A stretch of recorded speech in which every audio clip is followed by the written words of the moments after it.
from Nassau Coliseum in Uniondale, New York. The NHL on Fox Sports Net presents the New York Rangers and the New York Islanders. And welcome to Nassau Coliseum. Mike Crispino with you. The LaFontaine Trophy up. The season series and supremacy between these two New York hockey teams. A great New York hockey tradition tonight. And here's what's at stake.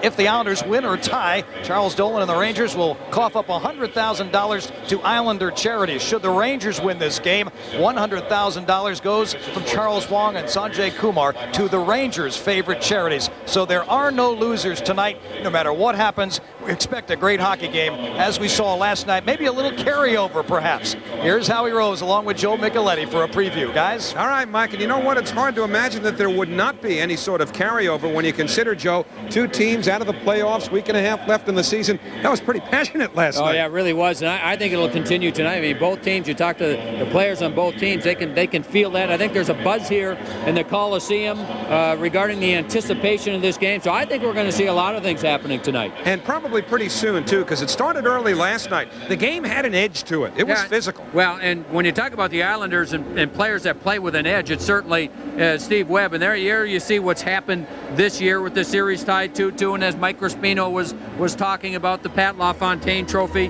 can be decided in this game unless the Rangers win in overtime, and the things would be tied. But I think it's going to be a great night. And here it is. Steve Webb started the play with this big hit last night. I didn't think that was a penalty. There was one called on the play. To me, that kind of changed the way the game was played a little bit as the Islanders got off to a good start, and everyone was getting involved. That was Mike York. He took the penalty. It was a good shoulder hit, but an interference call on the play. Dale Purinton was involved with Steve Webb most of the night, trying to get him going. He finally does here, but Webb does a smart thing, and Purinton ends up taking a triple minor. Rich Pilon played hard all game long. I mean, he played that way, and I asked him before the game, I said, what do you think about tonight? He said, I don't see why things should change, so it should be interesting. Well, you wouldn't expect things would be much different because of the pace of last night's game. Webb figures more of the same in this one. Same thing as last night, basically, is try and get them off their game and get our team with a little bit of excitement, a little emotion, and try and get the momentum going for our team. And I think I contributed a bit last night for the limited ice time I did have, and it was an effect. And we're just trying to we're out there to win, and whatever I can do to contribute to win, I want to do. Now, Webb's been through a few of these Islander-Ranger games, but for Rick DiPietro, well, this is going to be a brand new experience as he starts in goal for the New York Islanders. You mentioned the key word, experience, and that's what they're trying to get Rick DiPietro this year, the remainder of this season. He's playing a lot of games, and he's being forced to face a lot of different types of teams. His last game, of course, was in Phoenix, the 2-2 tie, where he played pretty well in that game, made a marvelous save there in the second period that could have changed the way that game was played. And of course, we know DiPietro, when he gets the opportunity, he's going to handle the puck. Now, Ron Lowe, the Ranger coach, says in the first period, they're going to throw the puck at him. They want him to handle it in the hopes that maybe he'll make some mistakes with the puck. Well, this should be the first of a lot of games of this magnitude for DiPietro, who's not sure how it will feel. Yeah, well, I haven't had a real opportunity to play in a game yet, so kind of don't have the full taste for the whole rivalry, but sitting on the bench there, you kind of get to see that these two teams really don't like each other very much, and the fans are into it, so it makes for a great atmosphere and a great game, so I'm sure there'll be a lot of intensity tonight, and I'll finally get to be a part of it.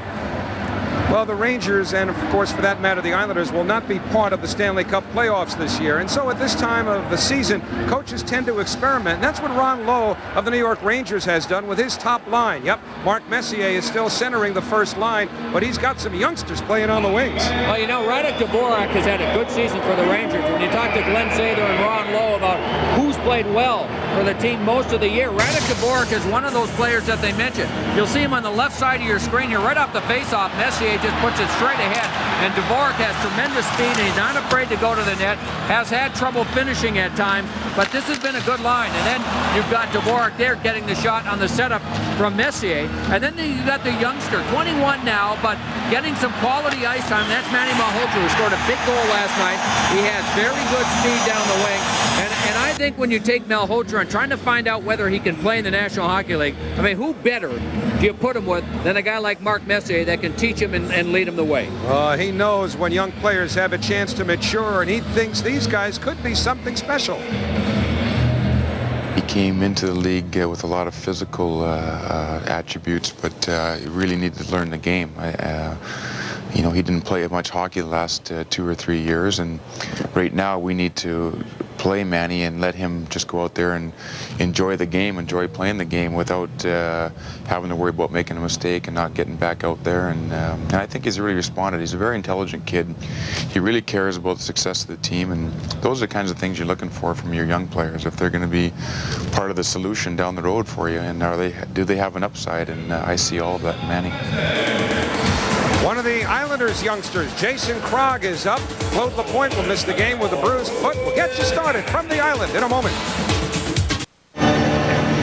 We got everybody out here on the island for the final meeting of the year between the Rangers and the Islanders. Howie Rose, Joe Micheletti up in the booth, Mike Crispino, Ed Westfall, Stan Fischler downstairs, and one other special luminary downstairs will accompany these two youngsters out to center ice, the man for whom the Pat LaFontaine Trophy is named. And of course will be awarded tonight for the first time, the former Islander and Ranger Pat LaFontaine, for some on-ice photo ops. And the best part about this whole Pat LaFontaine Trophy scenario is the fact that the money is going to kids. $100,000 will be donated by either the Rangers or the Islanders, depending upon how things turn out, to various charities that each organization supports. And there is Mr. LaFontaine and a former teammate of his, Mark Messier. Yeah.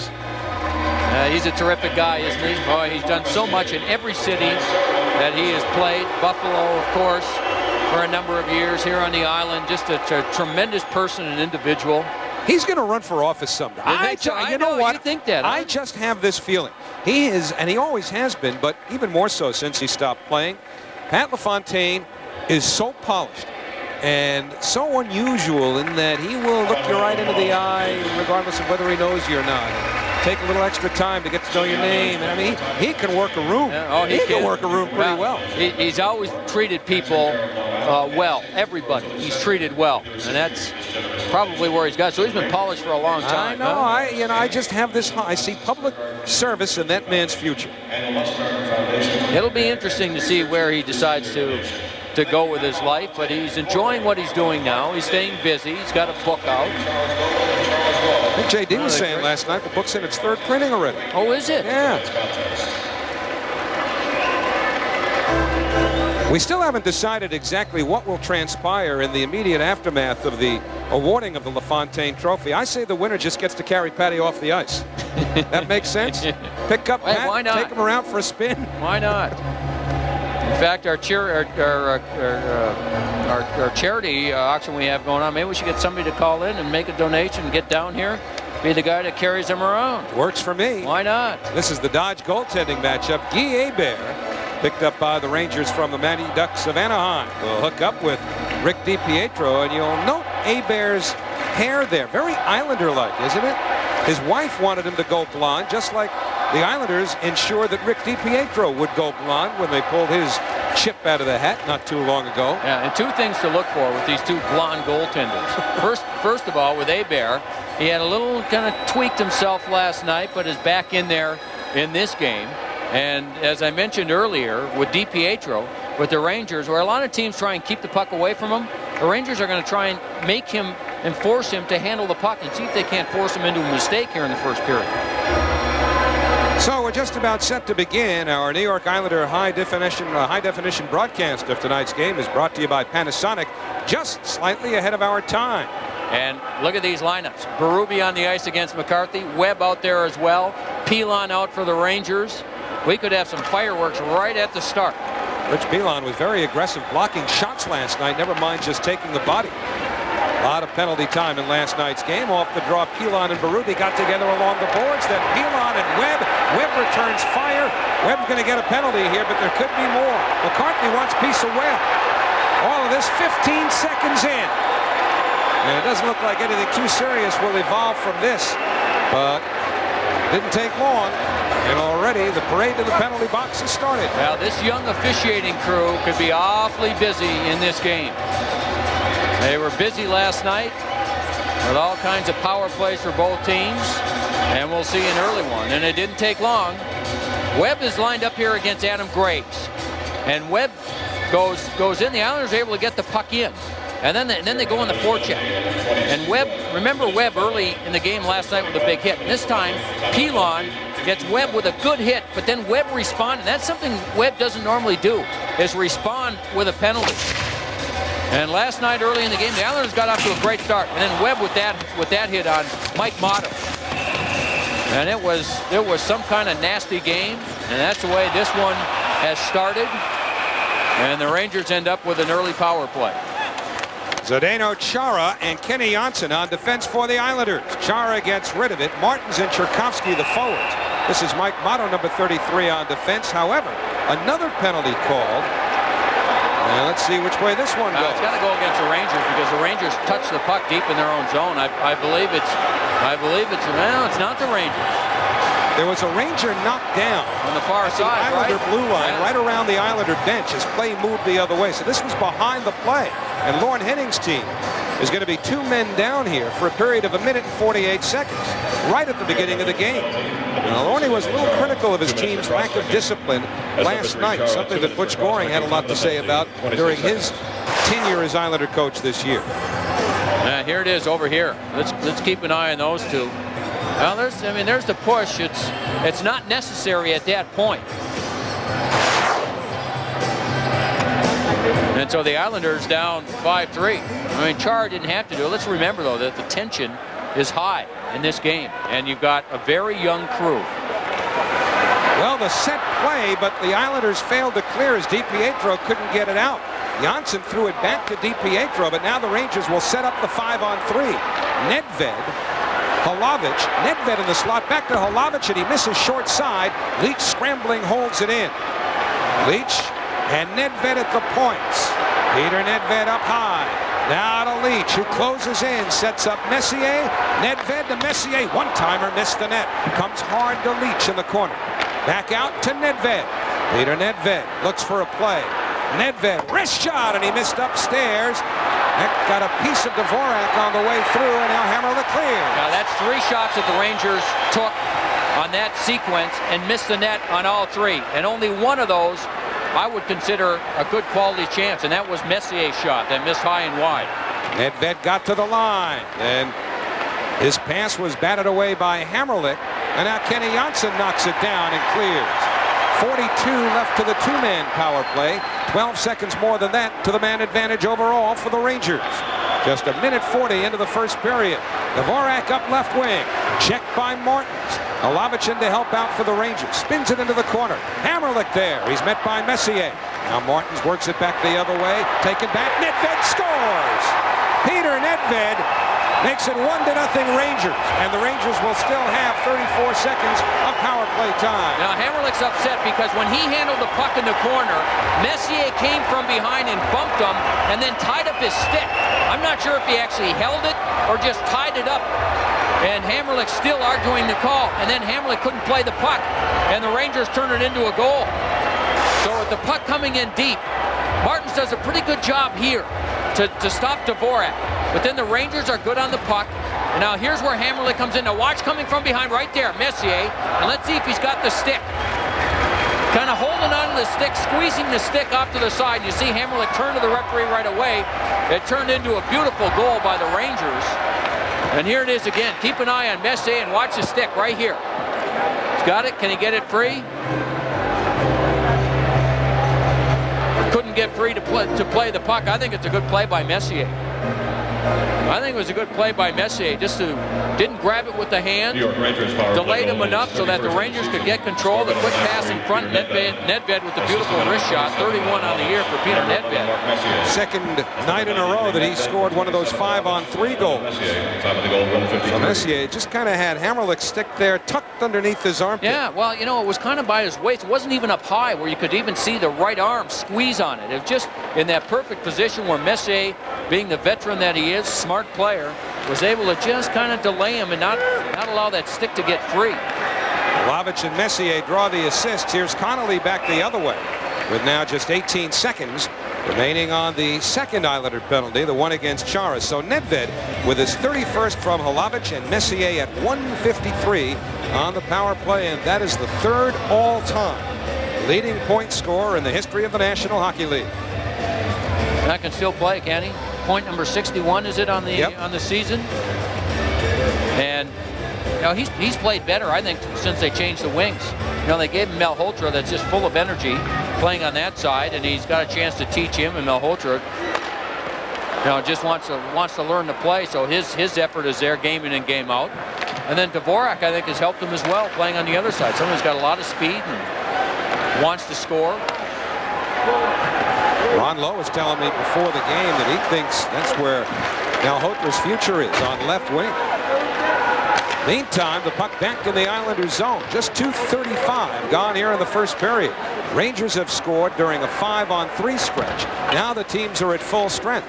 And the puck comes to center, recovered now at the red line by Motto for the Rangers. Now you think of that penalty that Chara took, and you're right. Lauren Henning was not happy with the discipline or lack of that his team played with last night. But I think in a penalty situation like that, that's more of a push than anything. Veteran referees would have let that go and recognized that this is a series between these two teams that has a great deal of intensity. And I think that veteran referees would have let that one go. Kim Janssen plays it in. Meze takes over for the Islanders. Meze and Hammerlick on defense with Scatchard, McCall, and Pyatt the forwards here, but the Islanders looking for a change. Michael York back to get it behind the Ranger goal. Now McCarthy trying to sneak one away from Hammerlick. Connolly got the stick up high on York, and Michael York is hurt. Connolly's stick came up. And the question, A, is to the health of York, but also did he draw any blood? Will that affect the amount of any possible penalty time? You know, York's a tough kid. York's a tough kid. He's been able to play through injuries. In the 2 years he's been in the National Hockey League. Doesn't have great size, but has an awful lot of heart. And that time, boy, he went down right away. There it is again.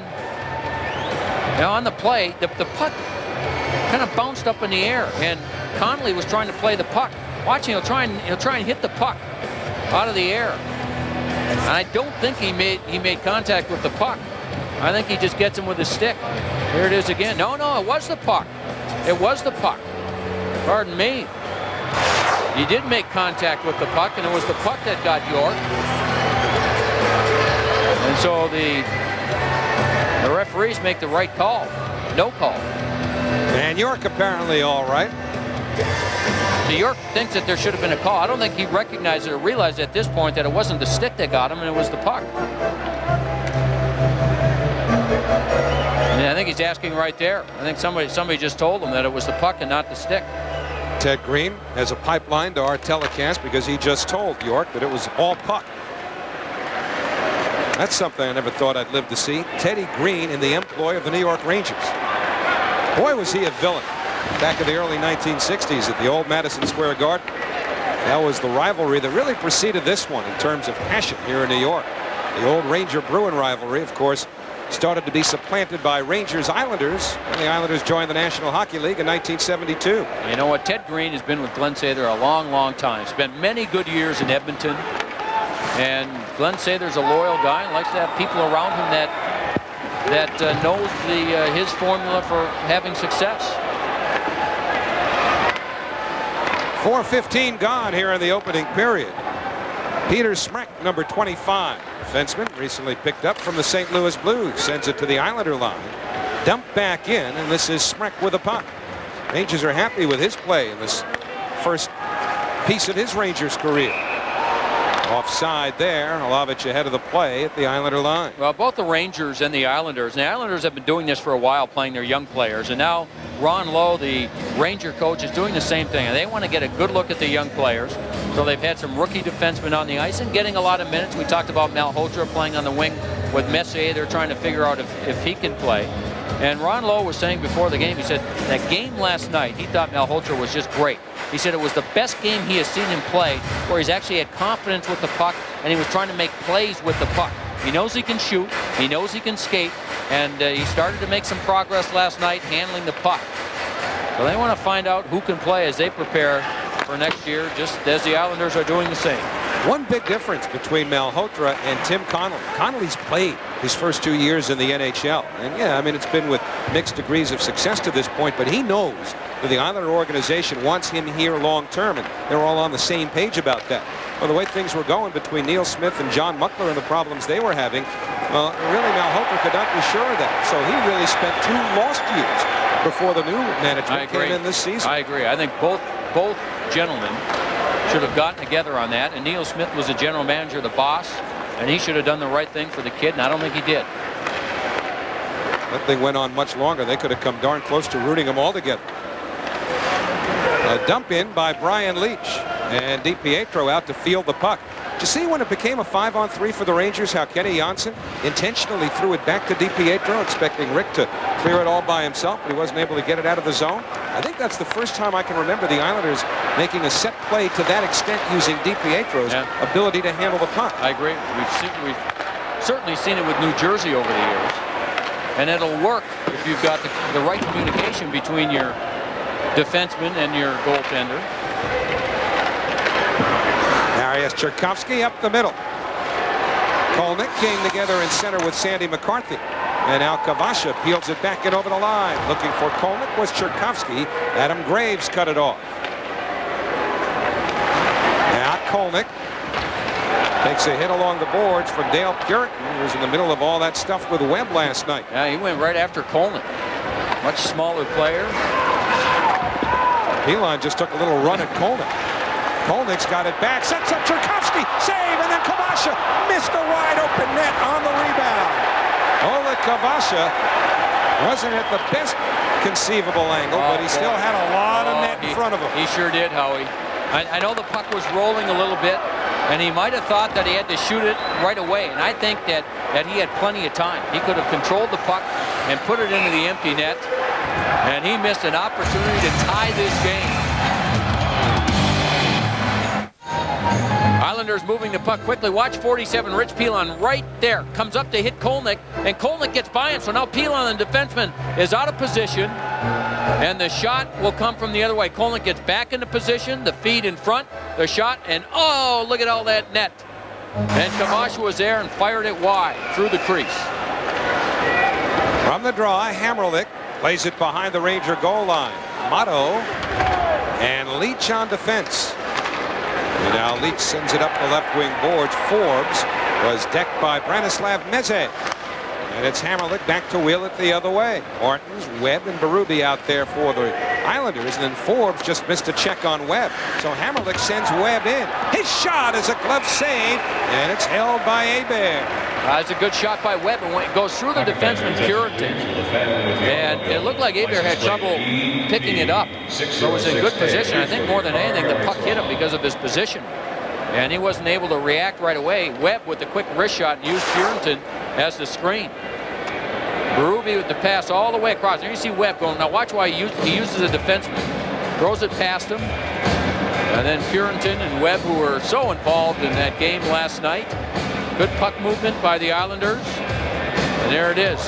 As he just passed Puritan. It's a good save, actually, by Guy Hebert. Webb's restraint last night resulted in something I don't think I've seen in 35 years. A 6-minute power play. I've seen it. I honestly can't remember the last time, but I have seen it. Gary Galley back to touch up for an icing. Ron Lowe's good friend Butch Goring. Friends and neighbors from Dauphin, Manitoba are in the building tonight. Saturday on Fox Sports Net, the Islanders will skate into Boston to face Coach Keenan's desperate Bruins, now tied with Carolina for the final playoff spot. Coverage begins at 6:30 with Geico Islanders Game Night. Face-off at 7 then Saturday night here on Fox Sports Net. From the draw, Connolly, a little shove from Messier. Hebert wheels the puck around to the far side. Malhotra couldn't get it past the check of Galley. And now it's Brian Leetch for the Rangers. Just 7:40 gone here in the opening period. 1-0 Rangers. Nedved scored during a 5-on-3. Dvorak hit by Galley. Now it's Malhotra trying to get it away from Connolly. Centers as Motto, the defenseman, had gone to the net. Cairns got a piece of him. Parrish gets away from most of that. hit from Malhotra. And now Cairns flings one off the stick of Connolly. And then it's poked back into the Rangers zone, covered there by Malhotra. Motto away from McCall. And with the Rangers change it, DiPietro and Cairns almost looked as though they miscommunicated on that dump in. Cairns finally came up with a puck, gave it away. This is Holovic starting towards the net. He shoots. Save made before it reaches DiPietro as it hits something on the way. And now Nedved spins it the other way. It's Puritan in the corner, putting it off the skate of Holovic. Taylor Pyatt wrestling with Puritan.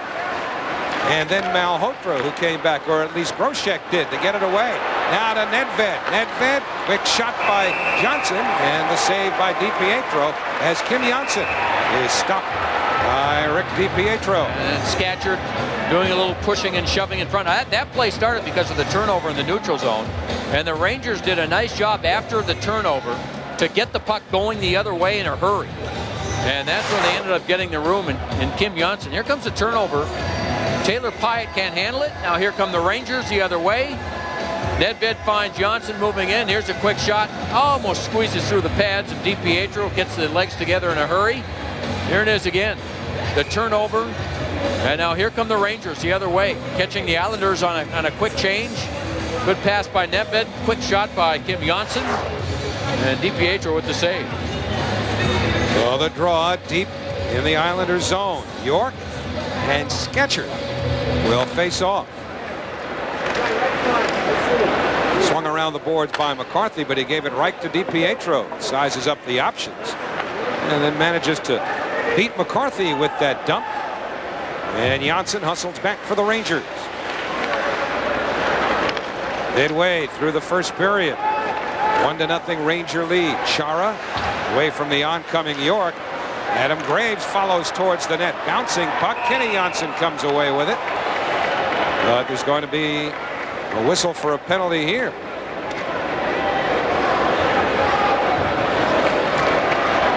Kenny Janssen gets the penalty. He made the sign, maybe holding the stick. And so the Rangers now will go back on the power play. They scored on the 5-on-3. Lauren Henning's been incensed really from the start. Again, you know, he was not happy with the way his team played last night. Mentally, they weren't sharp. They did some things that were uncharacteristic of the way they had played most of the road trip. But again, I think his beef is in this game thus far has been let these players play. You know, this is an intense game. Here comes Kenny Janssen. See what happens. Well, the puck's in his left hand. Holds onto it and then drops it. That's what he gets the penalty for.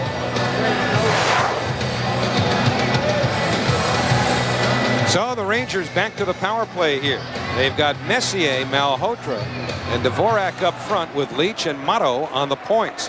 Chara paired with Hamrlik on defense. Up ahead to Cherkovsky, who's up front with Martins. Cherkovsky into the zone, put it behind Martins. Now the Rangers will look to get organized. Cherkovsky in challenging, but it's Brian Leach controlling the puck. Leach slowly for Messier. Rink wide to Motto. Now Dvorak turning on Cherkovsky. Leach grabs it and finds Messier in the corner. Mark Messier pumped by Hamrlik, who winds up with a puck. Hamrlik trying to pull loose from Messier, and Cherkovsky swings it out of the zone. Motto finds Messier moving at center. In comes Dvorak. The drop to Malhotra. Feeds the slot. Messier a shot and the save by DiPietro. Now it hurts Howie that Claude Lapointe can't play in this game. He got hit with a Brian Leach shot last night on the side of the foot. Was limping terribly this morning, and after the team meeting this morning in which Charles Wong and Sanjay Kumar, the co-owners of the Islanders, had a little meeting with the team, it was after that he went for x-rays, and x-rays were negative, but he just simply could not play, and he is missed. Here's the Rangers have spent a lot of time in this first period on the power play. The Islanders, Lauren Henning missing maybe his best penalty killer in Claude Lapointe. Face-off coming up deep in the Islanders zone. Nedved and Scatchard will draw. Now it's Nedved, Groshek, Holovic with Janssen and Smrek on the points for the Rangers. This is Smrek. Long drive, kick save by DiPietro. Kim Janssen around behind the net. Cairns and Galley the defense. Hlavich loses the puck to a nice Connolly sweep check. But Hlavich gets it back. Cross ice Hlavich saved DiPietro. Then failed to connect with Brochet. Now when Connolly, with his effort to clear the puck, he dove and he left his feet trying to clear the puck out. And he couldn't do so. The Rangers did a nice job keeping it in. And then Connolly was late getting back to cover Hlavich, who had the shot, and DiPietro with a good save. DiPietro falls down trying to field it behind the net. That's the second time that's happened in this first period, where he's fallen trying to leave the net to make a play. 20 seconds left to the Ranger power play. 9 minutes left in the first period. Kim Janssen across for Nedved. And Peter Nedved whirling in his own zone. Nedved up the middle. On the move, Hlavich, but he's offside. And the power play has just 6 seconds left. You know, it's been a long time since the Islanders have played a game here. Remember, there was basketball here, a lot of other things going on. Here's Connolly. Look at the effort. Good effort there by Connolly. Now, when the Rangers do a good job keeping it in, that was Hlavich that kept it in. Then he just goes back to the net and gets a good chance there. And DiPietro makes a good save. Makes a very good save. There it is there. DiPietro with the save, and then the pass is high in the air.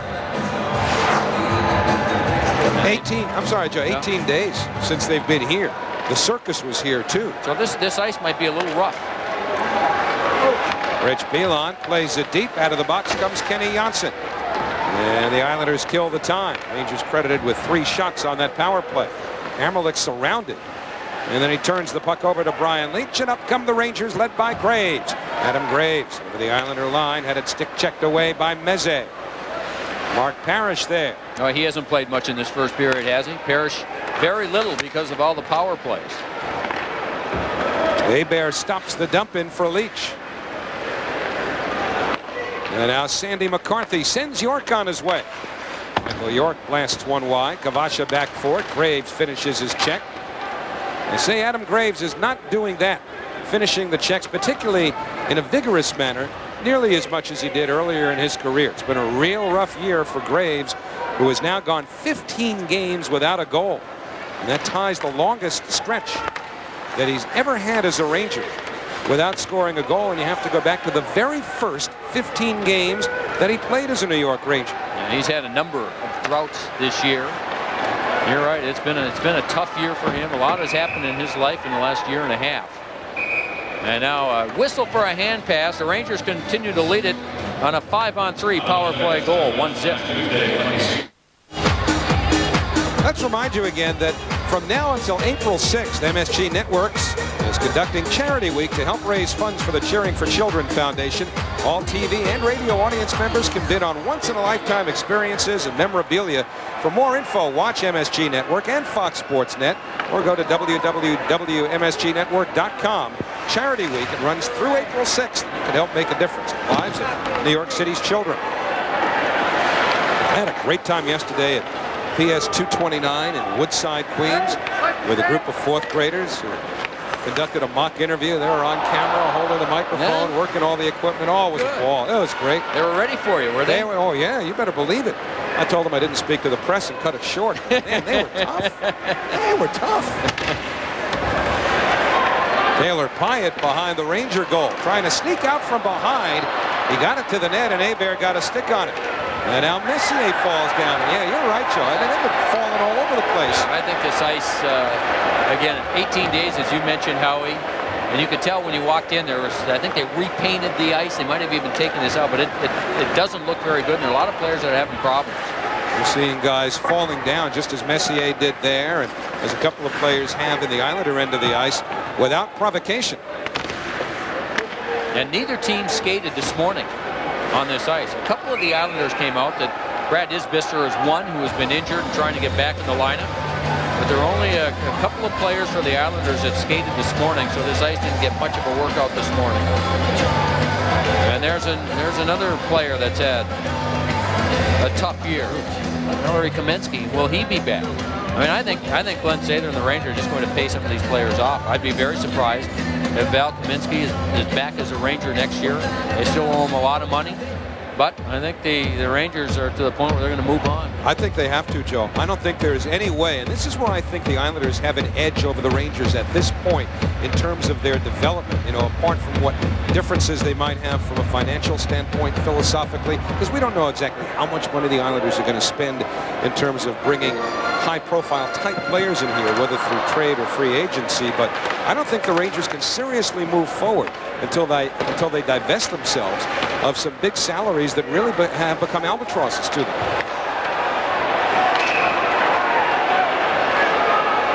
Martin's either got the stick or the puck. I believe that might have been the puck. You know, Howie, the other thing, Glenn Sather told me this. He said, you know, we've got an American Hockey League franchise. He said, and that's what it is. We have too many American Hockey League players there that can't come up and support this team. So the money, yes, is one thing. But the other thing that he really is trying to rebuild, and that's why he doesn't want to get rid of any of his youngsters, is because they're still trying to figure out. Oh, he did get hit with a stick, looked like Martins. But, you know, they need to figure out if these prospects and these draft picks that they have are going to turn into players, so they have to wait for that process. And the young players that they have that they feel will be players for the Rangers in years to come, they don't want to get rid of. Klocek being one of those who is not playing tonight, big, strong kid. They love him. Yeah. Steve Martin's in the corner here. Pretty good duel in front with Webb and Puritan. There's going to be a penalty. Puritan's going to get a penalty for holding. Webb took a run at him. I mean, Webb hits as hard as anybody. We saw the hit last night, Webb on Motto, and now the Islanders will get the power play trailing by a goal. Here's the penalty coming up. There's Webb with the hit on Puritan. Puritan saw him at the last minute, was able to protect himself, and then Webb tries to get back to the front of the net. There you see the left hand of Puritan holding the stick of Webb, and so the Islanders end up with the power play. So Puritan in the box, where he spent plenty of time last night. And it'll be Scatchard, Tchaikovsky, and Connolly up front for the Islanders. With Roman Hamrlik and Kenny Janssen playing the points. This is Hamrlik going back for the puck. Dvorak and Messier the forwards. Leach and Pilon, penalty killing defenseman for the Rangers. Now the Rangers penalty killing is 29th in the league, and the Islanders were 0 for 9 on the power play last night, including missing a 5-on-3 opportunity in the first period, which I think had a huge impact. Tchaikovsky across, it's missed by Connolly. I think it hit the crossbar, Howie. I think it just grazed it on the way through, yep. Hamrlik a drive, and that went past a ducking Pilon around the boards to Kenny Janssen. So the Islanders now trying to get close. And there's going to be another penalty to the Rangers here. The Islanders are going to be 2 men up. Got to give up the puck. Have to give up the puck. Tchaikovsky spending a lot of time here trying to make a play. No, you got to give it up. This is costing them 2-man power play time. Hamrlik a drive, missed the net. This is to the benefit of the Rangers here, unless the Islanders can put it in the net. Now Connolly does the smart thing, or he tried to. Tchaikovsky a shot. He scored. Nope, hit the post. Hit the post. Connolly carries in. Nobody knows what's going on. Tchaikovsky had started a celebration. Everybody had stopped. I thought the puck came in and out. The referee gave the washout sign. In fact, I think what Connolly thought was that when he gave the puck to Messier, that he'd get the whistle there, but it was ruled that Messier didn't have control of the puck. That's right. That's exactly right, because when Connolly, he kind of flipped it at Messier, and it was up in the air, and all it did was hit Messier on the shin pad, and then everybody relaxed. And when Scatchard ended up with the puck, he looked up, and the whistle still hadn't blown. Everyone relaxed. That's when he fed the puck across, and Tchaikovsky took the shot. I don't think Guy Hebert was ready. I thought the puck went in. I did too. I thought it came in. Here it is right there. Look, see, it hits him. Now watch, everybody kind of stands there. And then Scatchard just keeps going. Yeah, that went in. That went in. That went in. It hit the netting. And then came out. I mean, that was in. I mean, they're going to check that. That puck was in. I mean, we don't need another replay, I don't think, do we? Well, we got 6 eyes up here between the two of us, unless you're wearing contacts. So that's 8. I've got 8. All right, we got 8 eyes up here. No, that puck went in. It looked like it went in the first time. But I think everybody just relaxed. And then this was the end of it. Everybody's just kind of standing there. Here's the shot. Oh, maybe not. Didn't go in. We don't have enough eyes. We got to thicken these babies. From behind the net, that did not look like it went in. That one looked like it went in. That one looked like it definitely did not. What hit the netting? How come we saw the netting? Our eyes are bad. Well, that's the right non-call on that one. No goal. No goal. But everybody just relaxed on the play. New York Rangers penalty. The number 2 Brian The Islanders made a crucial mistake here. And that's a big mistake. That's a good, time of the penalty. what? That's a good 30 seconds or so without getting the 5-on-3 advantage. I mean, that's critical. When you're in the power play, a delayed penalty on the other team, give the puck up right away. The more time you have on the 5-on-3, the better opportunity you have not only to score, but then to remain in the power play. And then Tchaikovsky threw his stick afterwards. First he thought he scored. Yeah. And then he thought there was going to be a whistle. You want to handle this? I'm going to go get my prescription changed. You go between periods. I'm around my way. What hit the net, though? Did you I not don't know. see the Let's net? see. Maybe we'll get a better look here.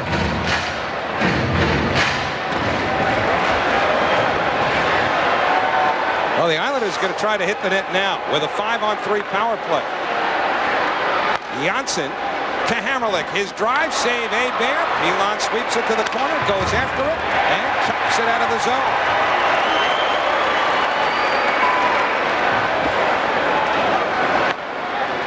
Now Tchaikovsky carries in over the line.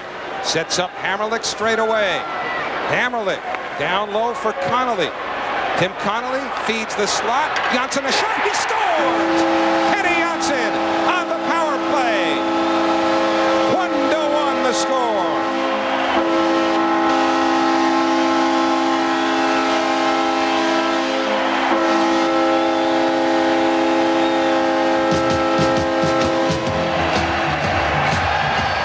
There will still be power play time for the Islanders. Good puck movement.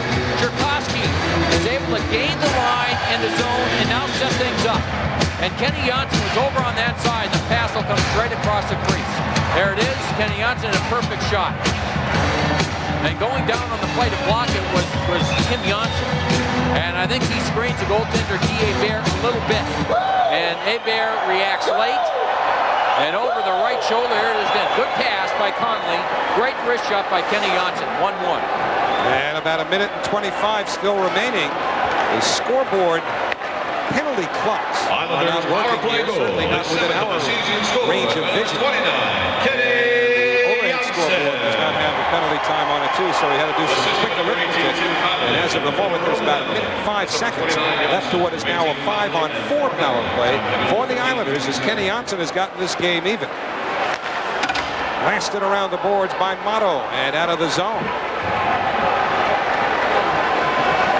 48 seconds and counting. Thanks to J.T. Townsend, our stage manager. Kamasha falls down. Here comes Nedved, who misses the net. And yet another unprovoked spill taken by a player on this ice tonight. We've seen it happen for players on both teams. Now a near giveaway by Nedved, who wrestles with Tchaikovsky. Connolly in to get the puck. 23 remaining on the power play for the Islanders. Connolly might be hurt. Boy, he took a big hit from Pilon. I think it shook him up a little bit. Now he seems to be okay, but Pilon is finishing every check with authority. Final 8 to the power play. Here's Tchaikovsky into the zone, trying to get around Smrek. Pilon nails Tchaikovsky. And up comes Dvorak. Another Ranger knocked down behind the play. It's Peter Nedved. And back come the Islanders now. Leach is out of the box. The team's at equal strength. And now Parrish for the Islanders as it chopped away by Radek Dvorak. Kenny Janssen goes to the corner. Getting nasty again, isn't it, Howie? Here we go, another penalty. This will be on the Islanders. Somebody got an elbow up, I believe. Tchaikovsky. Well, Tchaikovsky wants to fight now. I mean, he got hit so hard by Pilon that he's been incensed for the last 40 seconds. And he's been involved. This is something you don't see out of Tchaikovsky. But when you get rattled like Pilon rattled him, he got mad. And Pilon's been hitting everything in sight, just as he did last night at Madison Square Garden. And what a hit it was. He makes a move here, but watch the hit. Oh, I don't think he saw Pilon coming from the other side, and that rattled him. And then he came in on the forecheck, got a stick up on Ken Janssen, wants the puck. He's mad here. Give him credit for not leaving the ice. I mean, he got nailed. Watch him go in here now, and watch his stick. Up high, tries to fight through one, gets a stick up high. Now he goes after Janssen, throws the elbow. Yeah, he got the left elbow up. Then Janssen reacts with the stick. Here it is again. You know, a few days ago, here's another look at it. Eye with the elbow. A few days ago, Glenn Sather grabbed Rich Pilon and said, listen, because of what you've done this year, you have regained the respect of me and the coaching staff and your teammates. He's down 12 to 15 pounds from a year ago, playing at about 212 pounds now, 210. And he was at 225 when he was with the Islanders. And he said, even though the team's out of the playoffs, don't give up the respect that you have gained through me and the rest of the coaches. Keep playing hard the rest of the way. That's what he's done. Number 21, Mary Strakowski. And then Pilon prior, here's the finishing the hit on Connolly. Connolly went down while he was just defenseless, face first into the glass on the hard hit by Pilon. Well, Tchaikovsky got 4, an extra 2 for unsportsmanlike conduct. So the Islanders down a man here. Steve Martins up front with Sketcher. And it's Cairns and Chara on defense. So the Ranger power play featuring Messier, Malhotra, Dvorak, Motto, and Brian Leach. You're keeping track of all these power plays, Howie? I gave up. I can't see anymore. What makes you think I can add? Offside called there at the Islander blue line. Well, we've had a few in this first period, haven't we? And 21 left of the power play. Well, this has been pretty well according to form, I think, because clearly last night sent a message that in 24 hours we'd probably get a carryover. And Rich Pilon knows what it's like on both sides of this rivalry. But isn't this a great advertisement for more of these home and homes? I mean, you play one night, you just go right back next city, play the next night. I know Lou Lamoriello has talked about that earlier in the year, about more rivalries for teams all over the league. You know, Edmonton, Calgary, Chicago, St. Louis, the Rangers and the Islanders, and of course the Devils with the Rangers and the Islanders. So it would be terrific. It's a tough thing for the NHL to handle because there's sentiment on both sides towards either totally discontinuing play with the opposite conference or perhaps limiting it even more than it is now. But anything to get these rivalries stirred up even more than they are at this point, boy, I'm all for that. Well, I think there's a way you could, you know, play fewer games against other teams in the conference and keep the division rivalries going. You know, allow Florida and Tampa Bay to play more against one another and one less time against the Islanders and the Rangers. And you know, I think something that type of formula makes sense. Rangers setting up. Leach, quick shot, saved by DiPietro. Final minute of the period. 42 seconds left. Ranger power play. Leach straight away for Nedved. Couldn't hold it. Chara got a piece of Nedved. Martin strolls to center. Martins couldn't get it past Leach, and on comes Nedved. Leach goes to the net, takes the pass, got knocked down. Good hit by Eric Cairns, who floored Brian Leach. Well, Leach made a beautiful play in the neutral zone. He just simply surprised Martin by stepping up and stealing the puck from him and then joining the rush. And Cairns came over and made a very good defensive play on Leach. Now it's Motto, half minute to the period, playing it softly in. You've noticed about Motto, he likes to jump up on the play. Dvorak tries to center. DiPietro got back. Not only got the puck, gave it away. Now Malhotra robbed by Kenny Janssen. So Kenny Janssen with a huge play to bail out his goaltender. You know, the goaltender, I know he likes to handle the puck, but you better settle down. And there's been a couple of times in this period it could have easily ended up back in his own net, and that being one of them. A steal by Parrish as time runs out in the first period. Parrish and McCall, or at least Parrish and Pilon after McCall had taken a spill. McCall trying to get into that pack. And nothing more looks like it'll develop there.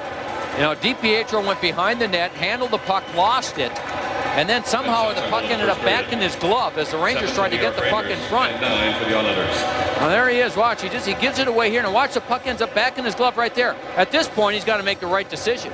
Now he's going to try and stick handle through everybody. And what a play by Kenny Janssen to go down and block the shot by Malhotra. And you saw Rangers all over the place. Well, if last night's was passionate, so is tonight's. And this one's even through one. Wild first period here at Nassau Coliseum. The Avis intermission report. We're tied at 1-2 5-on-3 power play goals, one by each team. And that's where we are, knotted up at 1 after 1. So the Avis Player of the Week award a Player of the Year award, I should say. The current leader is Dave Scatchard. You can call it 1-866-674-3769 to register your vote. The winner will be announced with a check presentation during the Islanders-Bruins game on Saturday, April 7th at 7 p.m. Now, the candidates, Mariusz Turkowski, who is the Avis Player of the Week, Roman Hamrlik, Kenny Janssen, who's got a goal in tonight's game, and Claude Lapointe not playing tonight because of a sore foot. Took a shot from Brian Leetch last night in the game at Madison Square Garden. Jason Krog playing in his place tonight. So 2 5-on-3 goals in this game. And Tim Connolly getting set to check in with us, and we'll find out how the power play went for the Isles. There's been a lot of rough stuff tonight in this one. Toward the end of the period, an unsportsmanlike call coming up on Rich Pilon as he took Bill McCall off his skates, and we'll check out that penalty as we begin the second period. This came in the final seconds of the first period as McCall went hard to the net. So the Isles able to come back from the 1-goal deficit, and we are joined by Tim Connolly. Well, this one started out a little strange. You guys ended up 2 men down, gave the Rangers an opportunity to get a lead, but you're able to fight back, and that's the good news. Yeah, they've been playing well on the power play. I think that's a big problem of ours. We got to stay out of the box for the rest of the game. They scored a couple on us last game, and now they've got one this game, so we got to stay out of the box. The rough stuff in these games between the Rangers and Islanders escalated last night and continues tonight. Can that take a player off his game?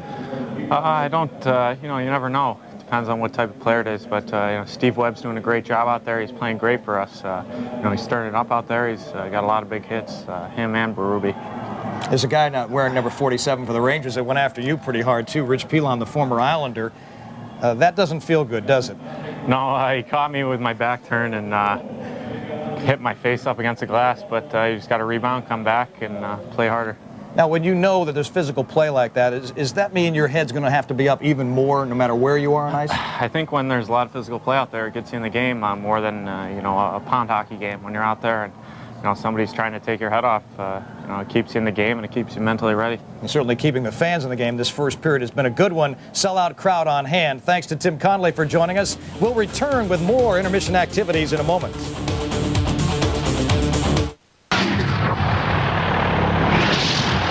Sam Ryan here with the Avis Intermission Report. After one period of play, the Islanders and the Rangers all tied up at 1. We're going to send it back out to the Coliseum for the second period in just a bit. But elsewhere from the NHL tonight, take a look at the scoreboard. And the Flyers have the actual 1-0 lead on the Maple Leafs. They're in the second period. Dan McGillis with a Philly goal, his 14th.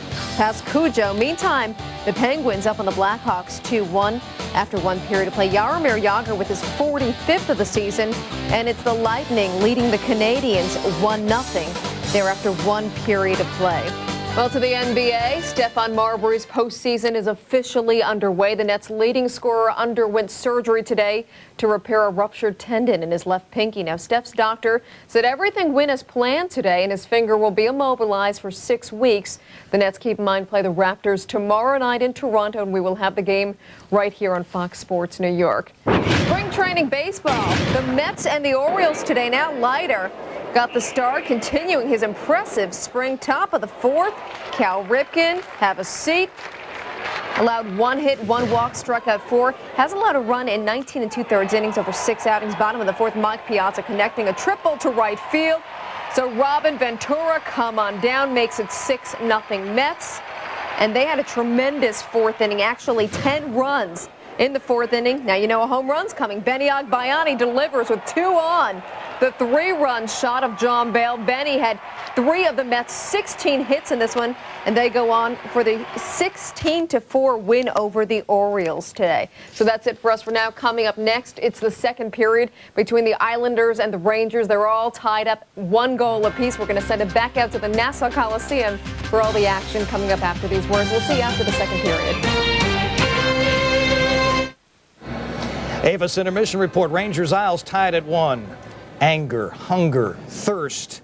No bloodletting. Yeah, a little bit of bloodletting if York got the puck in the face, but why not play each other 8 times a year, these guys, and anybody in your division, and then go out west once a year? Gary Bettman should wise up. I mean, the fans want more of this. I wouldn't even mind if we didn't see the LAs and the Vancouvers. Anaheim. Let's keep it in the East. All right. Can it be done? Absolutely. All you do is say you never play in the other conference, or in the other division, and you just stay within, in the other conference. You only stay in your own, and you play within your own division lots of times. Hockey's different than any other sport, but they're losing it. And the reason they're losing the passion. Hockey fans are passionate. Get the passion back in the hockey game and let the fans become familiar with other players and other teams. Can you get away with that, though, when you don't get to see the Anaheim Mighty Ducks? Your fans are going to be upset, aren't they? You can watch them on television. Eddie Westfall played in the NHL when it would be 7-7. 7 home, 7 away would be 7 Rangers games. Here, 7 at the Garden. That was when the passion juices flowed. And you got to build interest by what you do at home, right? Individual rivalries and team rivalries, that brings passion by the players and the fans. And the home teams have to develop their own base and get their fans fired up. We'll be back with more after this. The Avis Intermission continues. We are getting set for the second period here at the Coliseum. There is half of our United scoring summary of the first period. Kenny Janssen answering Peter Nedved's goal. And as the second period is about to begin, the teams will play with the Islanders in a 5-on-4 power play as Rich Pilon was given an unsportsmanlike conduct penalty at the 20-minute mark of the first period from that little skirmish that developed. Now it's Connolly with a dump in, and Brian Leetch gets rid of it. Now Connolly comes to center. Up ahead, Parrish, but he's offside. Now remember, Mariusz Czerkowski got 4 minutes in penalties late in the period. Are you thinking what I'm thinking? Yeah, I'm looking at my score sheet here. I'm trying to figure this out. I'm seeing Czerkowski got 4 minutes at 17:45, which means that his penalty time should end 1:45 into the second period, right? Czerkowski still in the box. Right. That's correct. Rich Pilon got a penalty at the end of the first period. But here, here's Kim Janssen, who also got one at 17:45. That was a 2-minute penalty, which he served. And Parrish had served at the same time that Czerkowski was in, right. So should this not be 4-on-4? That's what I was thinking. That's what I was thinking. Because Czerkowski started this period with 1:45 left on his penalty time. I was wondering why you were frowning at me. And I'm sure you were wondering why I was frowning at you. Well, because stupid me, I'm going to say something and realize 5 minutes later, oops, I'm wrong. But it doesn't make any sense, does it? Neither of us couldn't see earlier. We thought there was a goal that was scored, but this doesn't seem to. We're just kids. This is mathematically either. This is too many senior moments to be having up here. Parrish behind the net goes to the corner. Where's my cane? Somewhere near my teeth. Janssen up high. Now for Hammerlick. And back to Janssen for a wrist shot off the chest of Hebert. Islanders keep it in. Hammerlick looking for Parrish. That was flicked away by Peter Nedved. And then Janssen plays it down the boards. 34 seconds remaining to the penalty to Pilon. I wonder if Czerkowski might have gotten a different penalty than we were made aware of in terms of the length of time. Would he have gotten a major for unsportsmanlike conduct or a misconduct? Do they have misinterpreted something that should have been a misconduct? Well, we'll worry about that later. Right now, closing 15 to the power play for the Islanders. Roman Hammerlick over at the boards. And Krog took a good hit from behind, a big hit from behind, and Smrek's going to go. There's going to be a penalty here on Peter Smrek. So DiPietro goes to the bench. Kavasha keeps the puck. Pilon is out of the box. Smrek continues to work over Kavasha while Krog sets up, centers all the way through to Hammerlick, who misses the net. And it comes hard around to the near side. And then Scatchard was upended. Scatchard gets back to the puck, and only now is it ruled that York had possession. Now the whistle blows. Boy, is Rich Pilon playing a hard, tough game. Tough game. Smrek will go. Pilon came out of the box, and he was trying to run into everybody he could. Using the stick, using the body. And this started off to be a nasty game in the first 15 seconds of the game. It's continued that way, and there doesn't seem to be any reason why it's going to stop. Smrek will go off for the cross-check on Krog from behind. Here it comes, right there. It's a good cross-check, lower side of the back. The referee that was out in the neutral zone made the call. And so Smrek will sit this one out. Which means the Islanders go back to the power play. Tchaikovsky has come out of the box after serving his time. And the face-off will be deep in the Rangers zone. A 1-1 game, 2:20 into the second period. Lauren Henning changed his power play after last night's 0 for 9 performance. More players in front and more pursuit on the puck. This is Galley. But it's broken up by Pilon. The power play goals for each team came in a 5-on-3 scenario in the first period. Connolly taken down. Messier to the corner. Messier got clipped. I don't know if it was the stick or the puck. Scatchard was in tight with Messier. Messier's going to keep playing. Galley jumps into the play. Couldn't field the pass. Then he's hit into the boards by Radek Dvorak. That's Galley playing without a stick as Pilon hammers it all the way down. And now Galley, I think, is going to... Well, he stays on the ice. And now we have a whistle. Let's see if Hamrlik doesn't come back on the ice. Gary Galley's playing with a bad shoulder. The one he hurt a while ago in the fight in Ottawa. It's not 100% yet. There is a chance he might have to have some surgery. He's got a tendon problem in the shoulder. And when he reaches out for the puck, he loses strength. He can't wrist the puck very well, but he can take a slap shot. But he doesn't have he doesn't have much strength when he has to reach out for it. And Mark Messier apparently okay on the bench. No blood was drawn after a stick came up. Scatchard stick? Yeah, Scatchard. No one saw it. Pardon me, I said Ottawa. It was against Buffalo when Gary Galley got into the fight. Vaclav Varada, was it not? And the puck sent all the way down by Manny Malhotra. So, 1:03. Maine to the power play for the Islanders. Kim Janssen out to center. Ken Janssen, no relation, throws it back for Hamrlik. And now Krog seemingly falls down. I don't think Malhotra did much to knock him down. And DiPietro turns that shot aside. And I felt a little pressure with the stick trying to get the puck up, and I think he was more off balance than anything. Kavasha carries in. Well, Kavasha spins it around the boards. Krog hit by York. Galley follows, shoots, save made. Rebound Kavasha, stopped by DiPietro. Two gorgeous chances tonight for Oleg Kavasha, and he missed them both. Now Hamrlik steps up, shoots, and that's blocked and deflects to the crowd. I think Leach got that before Hebert did. Yeah, no, without question, Howie, that deflected off his stick. And Kavasha misfired on this shot as well. I think he had a good 1.5 or 2 on the short side, but he tried to get the shot off quick. Watch him 12 over here. There it is. I mean, he didn't get much on the shot. Didn't get much on the shot at all. Had, I think, a couple of feet on the short side. Here it is again. Look at all that room. They bear down. And Kavasha just, it almost went off the heel of his stick, it looked like. Redirects here, the save, and now there's the beautiful play by Kolnick. And Kavasha just misfired on the play. Kolnick with a beautiful play. Kavasha didn't get anything on the shot.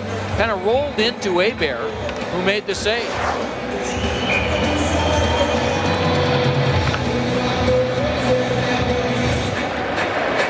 So at 4:03 of the second period, 17 seconds remain. The penalty to Peter Sprek. It was a gorgeous setup, wasn't it, by Kolnick? Well, that's having a feel for the game when you have your back to the play, get the puck and throw it over to an area where you have a wide open teammate. Connolly goes to the corner, sidesteps most of that hit from Pilon. And the penalty is over. 4 shots credited on that power play for the Islanders. Graves carries in. Came together with Galley, and Tchaikovsky shoots it to center. Kim Janssen away from Parrish. It went off the stick of Michael York, and then Hamrlik whips it rink wide. Parrish for Sketcher, and now the drop to Galley and a save by Hebert. Gary Galley jumping into the play, beaten by Guy Hebert. Dvorak knocked down behind the net. And now Taylor Pyatt works it down the boards. Tchaikovsky there. Marius Tchaikovsky turning. Checked by Malhotra. Cleared to the line. Held in though by Cairns. He gets locked up by Dvorak. Rangers looking to rush, but they forgot the puck. Now there's going to be a penalty to the Rangers. And the Islanders will go right back to the power play as a hold is indicated by Dan O'Halloran.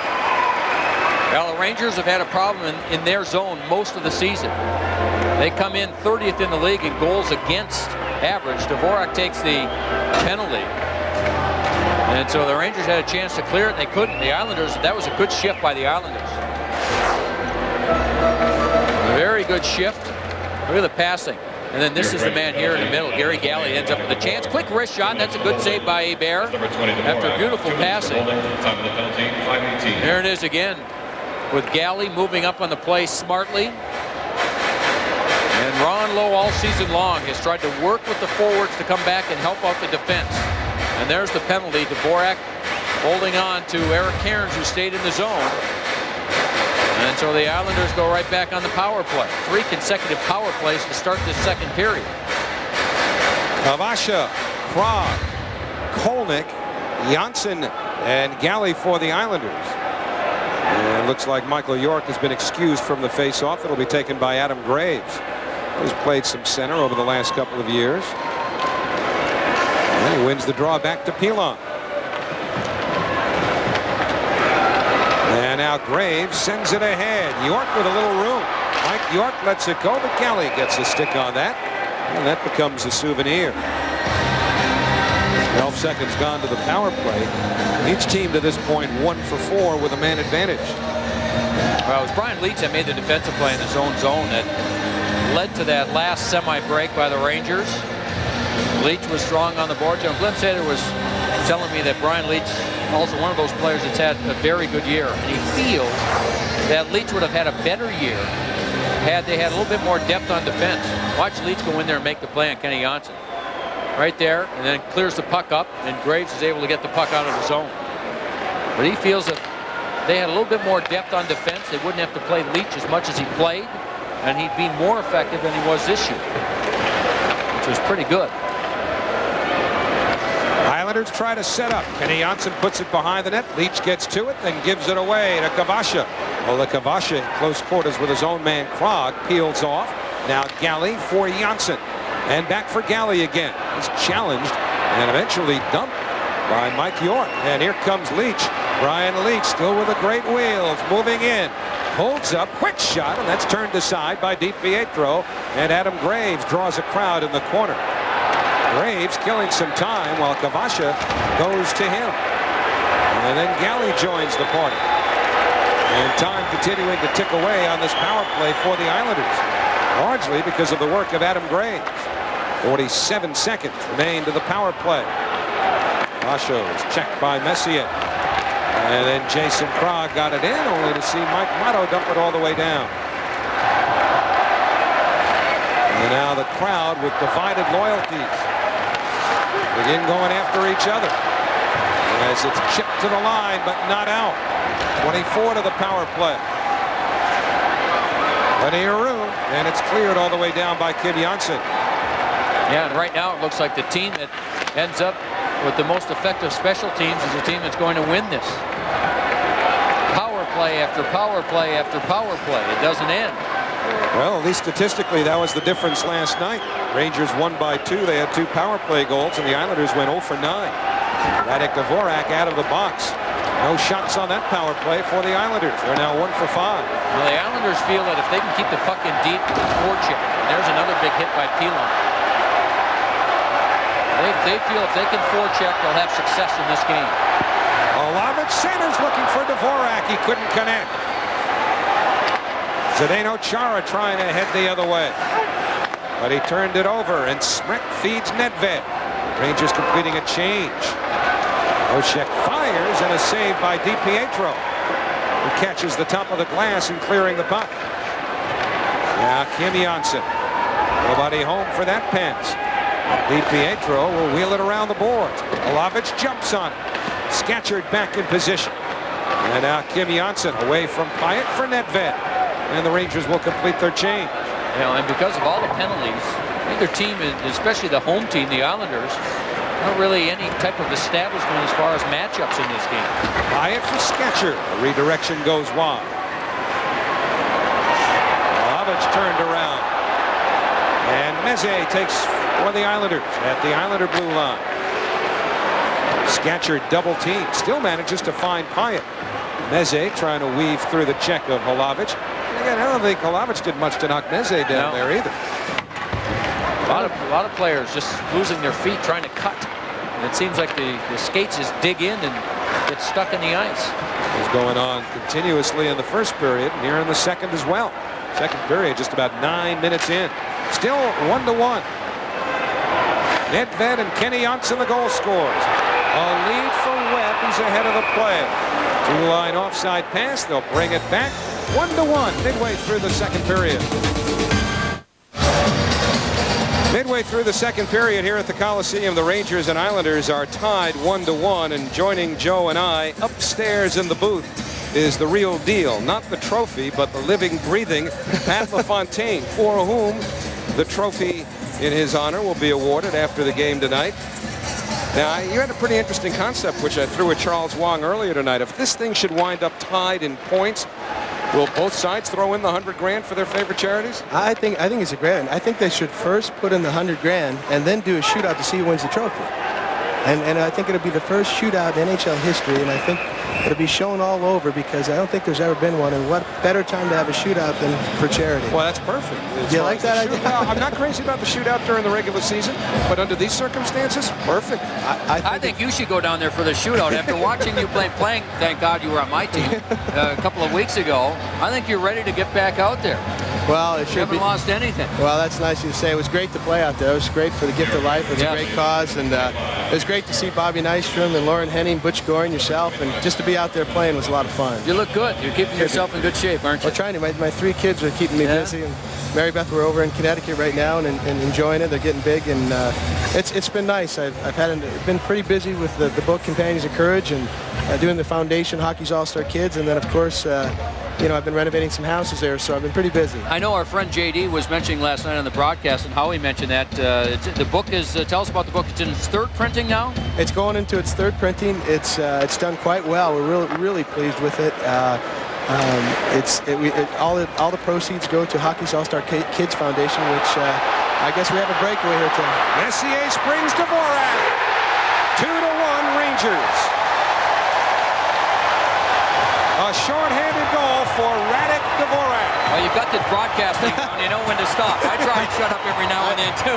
So I've been away from hockey enough that I know I'm not supposed to talk on a breakaway. Well, this is the line we talked about in the open with Messier, Dvorak on one side with the great speed, Malhotra on the other side, and Messier and Leach. Leach starts the play, just gets up to Messier. Messier just redirected the puck to the other side. And DiPietro gets a piece of it, doesn't get all of it, and it just kind of slides past him. But Hamrlik was there to keep the puck in, and Leach was strong on the boards. And then Messier just kind of reaches out, and no one on the other side. And there's Dvorak with the great speed and does the rest. Patty, how quickly, when you were in a situation like this, how quickly did you process the information about who's in goal, what his weaknesses are, where you want to go? Are you thinking about that stuff as you're bearing down? At that point, it's all reaction. You're really not thinking. You're just going in, and in some cases, he might make a move, and you just react to it. And Dvorak's got so much speed that, and in a lot of cases, you go to what your strengths are. When you're going that fast, you go to your strengths, and obviously his strength is going to his backhand on a deke, and it looks like it hit the underneath part of DiPietro's glove and just was able to go by, but he had so much speed going down there. Have you seen much of Rick, and what are your impressions? I've really seen him, and he really loves to challenge, and he plays the puck, and he kind of reminds me of a little bit like Tommy Barrasso when he was that young, and the way he plays the puck, the way he loves to be around, and he seems to have some really quick reactions. He's moving around a lot, so I've heard nothing but great things. They say he's the real thing, and it's just a matter of time. There he is, high angle. You got 4 players here by the Islanders, all caught. And on the other side, that was trying to get back with Sherkovsky, but the fence moved in. Hamrlik caught on the other side. And Dvorak, when he's got that kind of speed and time and room, not many guys can catch him. So it's 2-1 Rangers with 9:50 remaining in the second period. Shorthanded goal by Dvorak is 26th from Messier and Leach. And once again, we're joined up here in the booth by Pat LaFontaine, the winner of tonight's game, assuming that there is a differential in points, because one way this can turn out to be a complete tie is if the Rangers were to win this game in overtime, because then the Islanders would get the overtime point, and then both teams would have the same amount of points, 6 for the season series. That's the only way it could end up in a tie. That's the only way it can end up in a tie. So it still could go to overtime, and if there's a goal, then what do you do? Well, you know, you're the one who likes the shootout idea. No, I think it's great, and for the first year for doing this, and you know, I just really commend Mr. Dolan and Mr. Wong and Mr. Kumar for coming up with this, and I really think it, you know, it could set precedent too for other owners with great rivalries around the game to do this, and we've got a great opportunity here. 2 big saves in close by Guy Hebert. Well, Kavasha had a lot of speed, got a good shot up. Did Kavasha. Hebert made that one, then they had to make 2 more that were close in on the rebound. One by Tchaikovsky. And the penalty expires as Sprint comes out of the box. Pat, I know that at the time when Butch Goring lost his job and they started talking about new coaches and who's going to coach here next year, I know you were quoted and they called you up and asked you about Ted Nolan and your interest as far as coaching as an assistant coach. Does that have you have any interest in coaching in the National Hockey League? You know, I really don't. It was interesting because Alan Hahn, he asked me if I had any interest in getting back in hockey. I said, you know, if the right situation, the right circumstances, sure, I might be interested.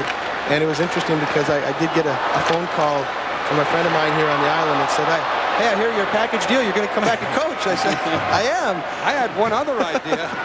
I don't know. I said this at the beginning of the show just as a spontaneous thing. The way you've conducted yourself, and even after your career has ended, and the way you interact with people, are there politics in your future?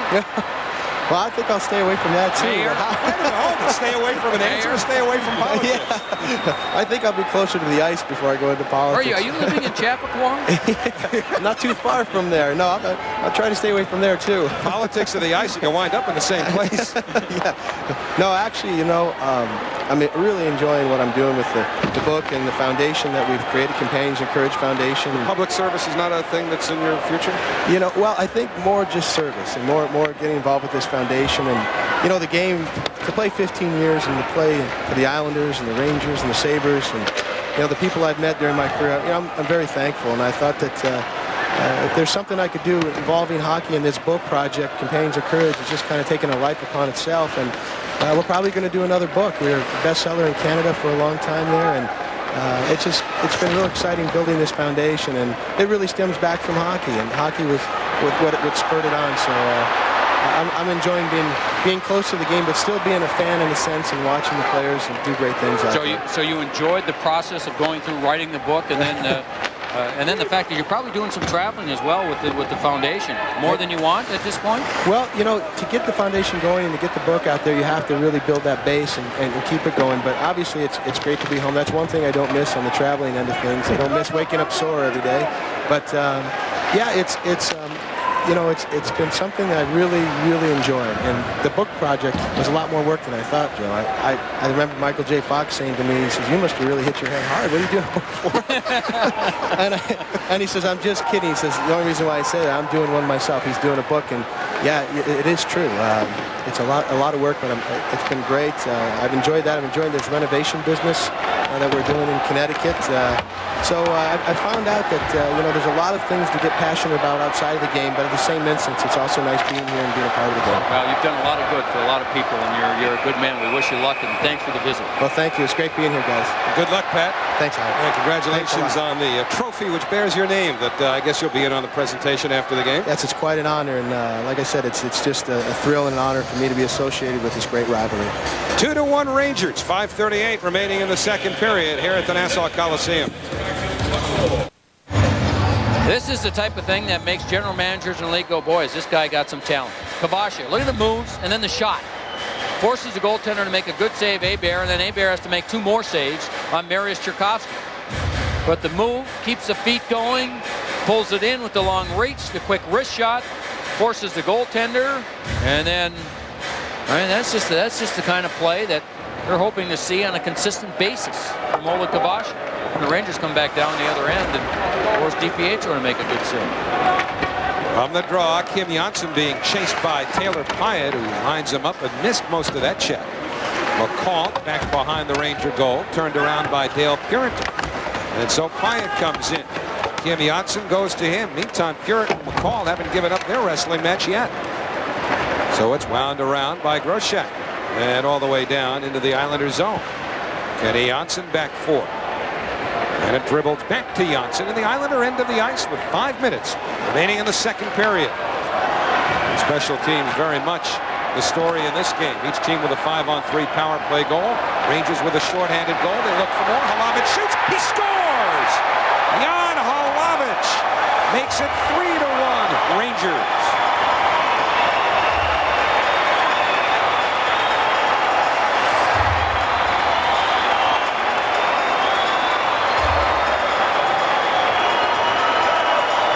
Well, the Rangers able to move the puck down the boards, make the play to Hlavich streaking in. Kenny Johnson is right here. Now watch what happens. He stepped up on the play, and then a smart play. Just moving the puck past Kenny Johnson, couldn't get back in the play.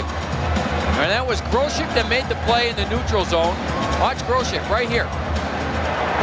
Feeding the puck to Hlavich on the other side. Pardon me, Nedved fed the puck to Groshek, who then made the play. So a smart play by Nedved to allow Groshek to skate into it. Kenny Johnson then couldn't get back in the play. And Groshek with the perfect feed to Hlavich for the goal. It's 3-1 Rangers. Eric Cairns plays it into the Ranger end. So the Rangers up 2. Ryan Leach around from Motto. Graves stepped into by Galley. And Martins throws it back to his own blue line. 28th of the year for Jan Hlavich. Groshek and Nedved pick up the assists at 15-11 of the second period. So the check line, even with the adjustment, with Groshek having replaced Dvorak, continue to hurt the Islanders as they have in the past. And now as Martins is dumped, there's going to be a penalty here. A cross check and a power play when we get back. There's the general manager and president of the Rangers, and there's the former Islanders coach and Islander great Butch Goring. Now their days go back a number of years. Remember when Butch Goring coached and then went back and played in the minor leagues? Yep. At that time, Glenn Sather, who was the general manager in Edmonton, tried to get Butch to sign with Edmonton and join them. And he elected not to at that particular time, so they've known one another for many, many years. Boy, until they changed the rules, Glenn Sather in his Edmonton days was pretty active about bringing guys in late in the season from Europe. Here's a 2-on-1 for the Rangers. Messier with Dvorak, but the pass eaten up nicely by Roman Hemmerlich. Boy, another Kenny Johnson got beat on the play again, and 2-on-1, almost another shorthanded goal by the Rangers. Kowski pulled up. Pilon didn't get too much of him. And DiPietro fields it. So the Islanders on the power play here for another minute and 25. They've got Cherkovsky, Parrish, Connolly, Hammerlich, and Gary Galley on for the power play. Peter Nedved gets rid of the puck for the Rangers. That was a great defensive play by Hammerlich, wasn't it? The 2-on-1. Messier out there leading the charge, and Hammerlich slid down to block it. Cherkovsky a backhander. Hebert held his ground and now does the same with the puck. You know, Lorne Henning wanted his team to be more aggressive on the puck. Retrieve the puck in this game on the power play. Get players to the front of the net. But they've made some bad decisions without the puck. And it's cost them, such as this one right there. There goes Kenny Johnson, watch 29. And then the play by Dvorak. Up the ice, now he's got Messier. And here's the play by Hammer. Beautiful play right here. Remember that one. As Dvorak was all alone on the other side, Messier tried to get him the puck, and Hammerlich took everything away. There again, you see the quickness of Dvorak. Quick on the puck, and then a couple of strides, and he's wide open on the other side. And that's just a wonderful defensive play by Roman Hammerlich. Rich Pilon smacks one hard around and down the ice halfway through this latest Islander power play. It's their 7th. The Islanders 1 for 6 with a man advantage. And they've had 10 shots during those 6 power plays. Kovacic trying to sneak through, almost did, but Pilon got him at the last second. Now it's Sketcher for Kovacic. Krog the other forward here. Galley and Hammerlich have the points. This is Jason Krog. Now for Galley. Graves challenges. Now to the other side, Hammerlich reverses for Galley. His drive blocked by Rich Pilon. who blocked several shots last night during Islander power plays. He was terrific against the Islander power play last night, too. He's played well again tonight. Final 15 of the power play. And the Islanders have iced it with a man advantage. So with 2:16 left, they'll bring it all the way back into the Islanders zone. Hey, Lorne Henning got some good news. I mean, he might have had this news a while ago, but you know that we spent some time with Islanders co-owner Charles Wang before the game.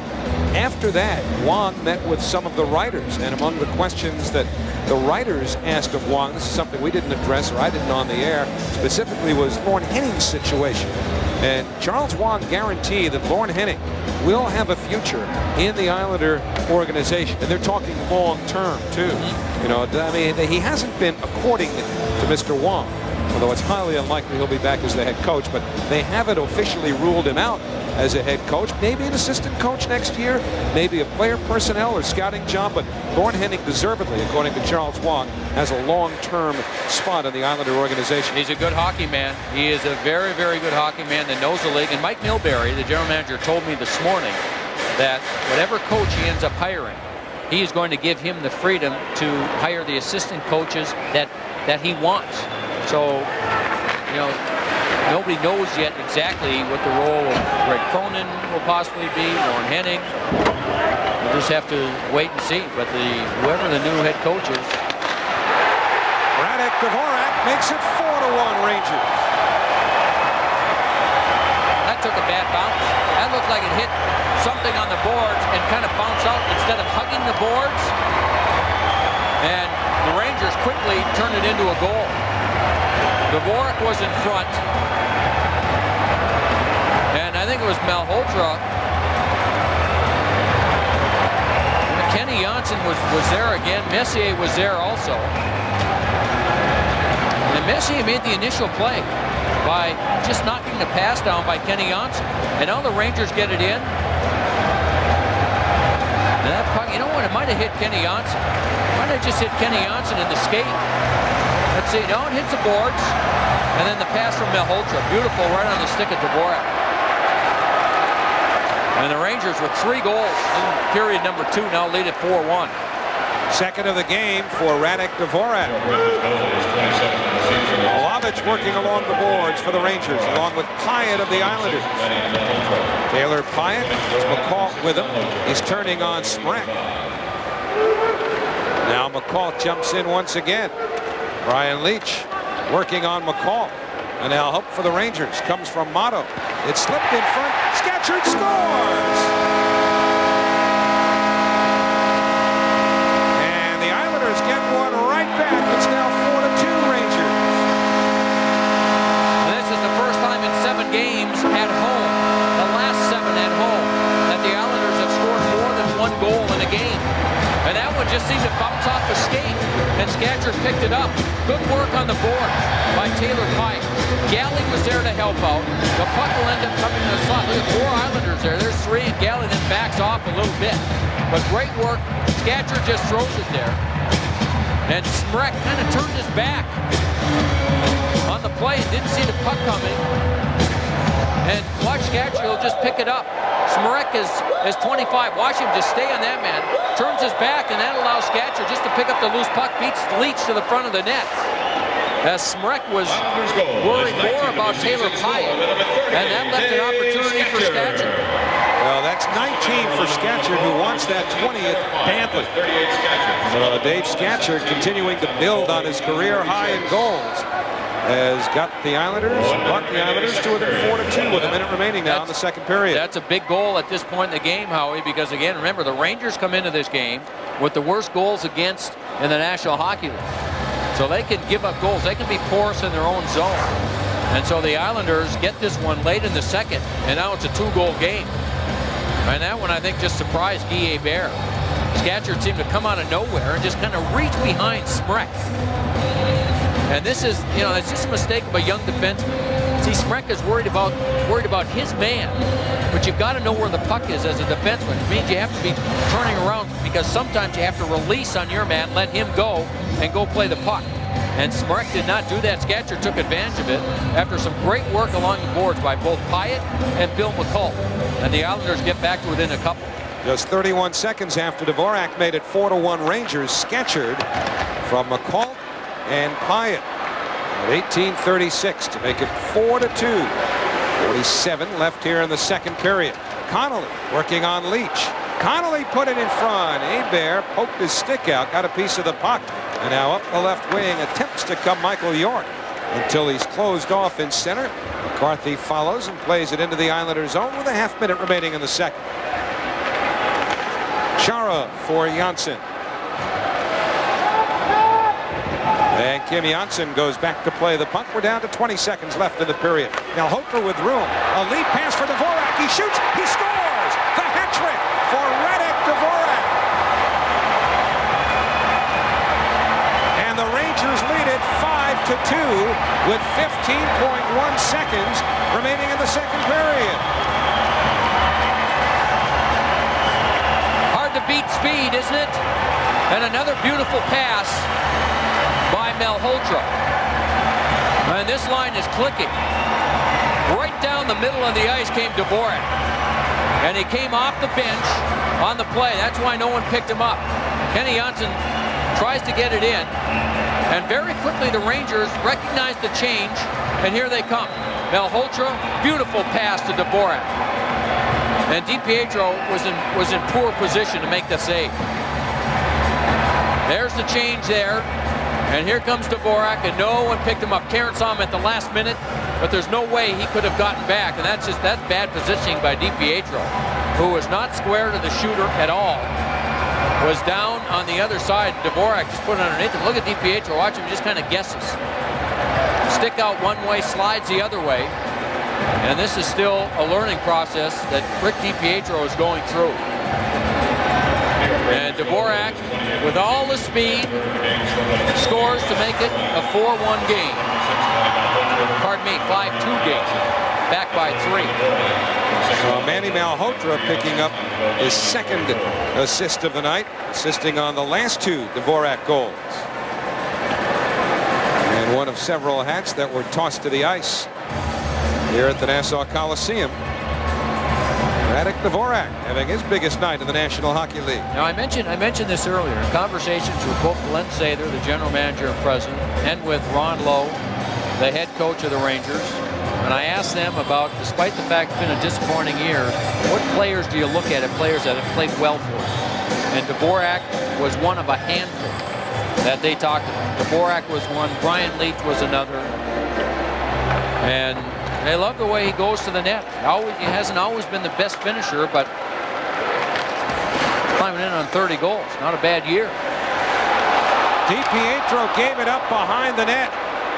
Gary Galley gets rid of it as time runs out in the second period. And that almost cost the Islanders a goal, as Manny Malhotra was just unable to finish.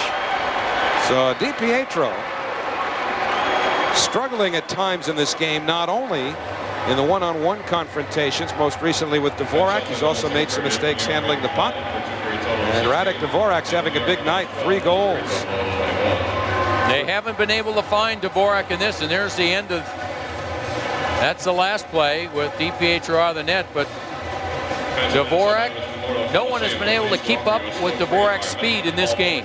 He had all 3 of his goals to this point in the second period. So Radek Dvorak giving Ron Lowe some reason to smile. With a 5-2 Ranger lead at the end of 2 periods here at the Nassau Coliseum. Things have toned down a little bit from a physical standpoint. They certainly did in the second period. Yeah, well, the second periods have been the Islanders' worst periods all season long. That's where they have struggled. They've taken penalties and they've given up goals. The Rangers with 4 goals here in the period number 2 to take the lead 5-2. And at this point, let's go down to Mike Crispino. Mike. Thanks very much, Joe. We're here with Radek Dvorak, a hat trick in that period. His former landmate, Peter Nedved, gave him a little nudge on the way by. A super effort by your team in that period. The shorthander was the key. The 3 power play opportunities for the Islanders in the beginning of the second period, they couldn't score, and you were able to. Yeah, you know, we started second period short. You know, first 10 minutes we played just in the 4 guys, so it was a little bit tough for us, and short end goal, you know, helped us a lot.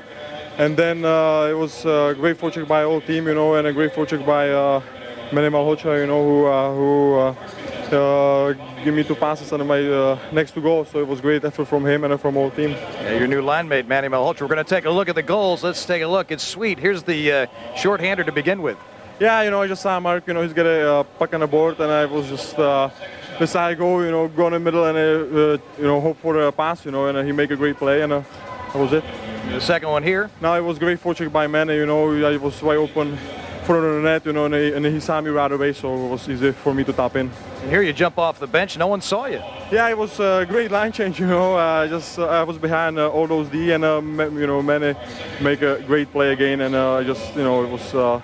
it was on me to score, so it was a great play by Manny. I know your former line mates on the Czech line miss you, but certainly Manny Malhotra and you seem to get along very well on that Mark Messier line. Yeah, all 3 of us play very good right now. We get a lot of confidence, and Manny Malhotra, he make a big step, for us, for our team, and Mark, he's a great goal scorer, a great player all the time, so it's not, that's fun play with those 2 guys. What's it like playing back-to-back against the same team? One in your building, now one over here on Long Island. I mean, it's, we don't need meetings, for sure, because we play back-to-back games against the same team, and just, it's like another 2 games, it's really don't matter who you play with. All right, congratulations so far on a super night to Radek Dvorak. He's got a hat trick, second of his career, 28 on the season.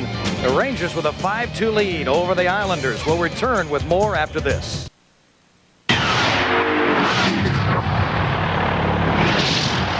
Sam Ryan here with the Avis Intermission Report. After 2 periods of play, the Islanders now down to the Rangers 5-2 on Long Island. We're going to send it back out to the Nassau Coliseum for the 3rd period in just a bit. But from College Hoops, a day after informing his players at Seton Hall that he would be leaving the Big East, Tommy Amaker era is now officially underway in Ann Arbor. The former Pirates coach gets a 5-year deal worth $4.5 million to take over a program which is coming off its worst season in 19 years. The Wolverines with just 10-18 this season.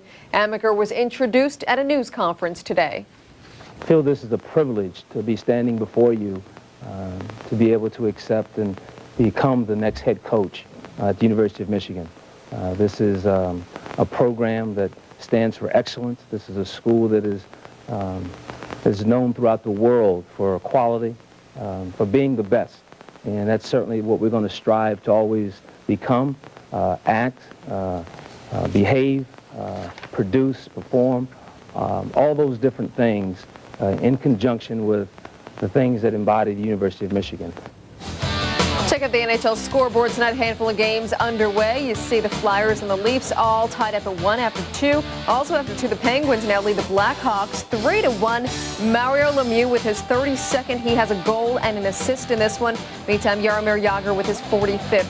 Canadians and Lightning. The Canadians leading this one now 3-2 after 2. And the Coyotes with a 1-0 lead over the Predators. Well, to baseball, less than a week before the Major League season is set to begin, Joe Torre has selected the Yankees' 5th starter, rookie Christian Parker. Got the good news today after going 1-1 with a 3.60 ERA. That's it for us for now. Back out to the Coliseum for the 3rd period between the Islanders and the Rangers after these words. We'll see you later. Stop by the Coliseum. Avis Intermission Report, 2nd intermission, Rangers-Islanders. Now it's 5-2 Rangers. Mike Crispino, Stan Fischler, Eddie Westfall. A little chip by Messier, a little bounce off a funny board, and before you know it, it's 5-2. What's been the difference between these 2 teams in this period? Goaltending. Hebert playing well when he has to, and DiPietro, Joe Micheletti says this is a learning process. I say, should he learn here? Should he learn in the minors?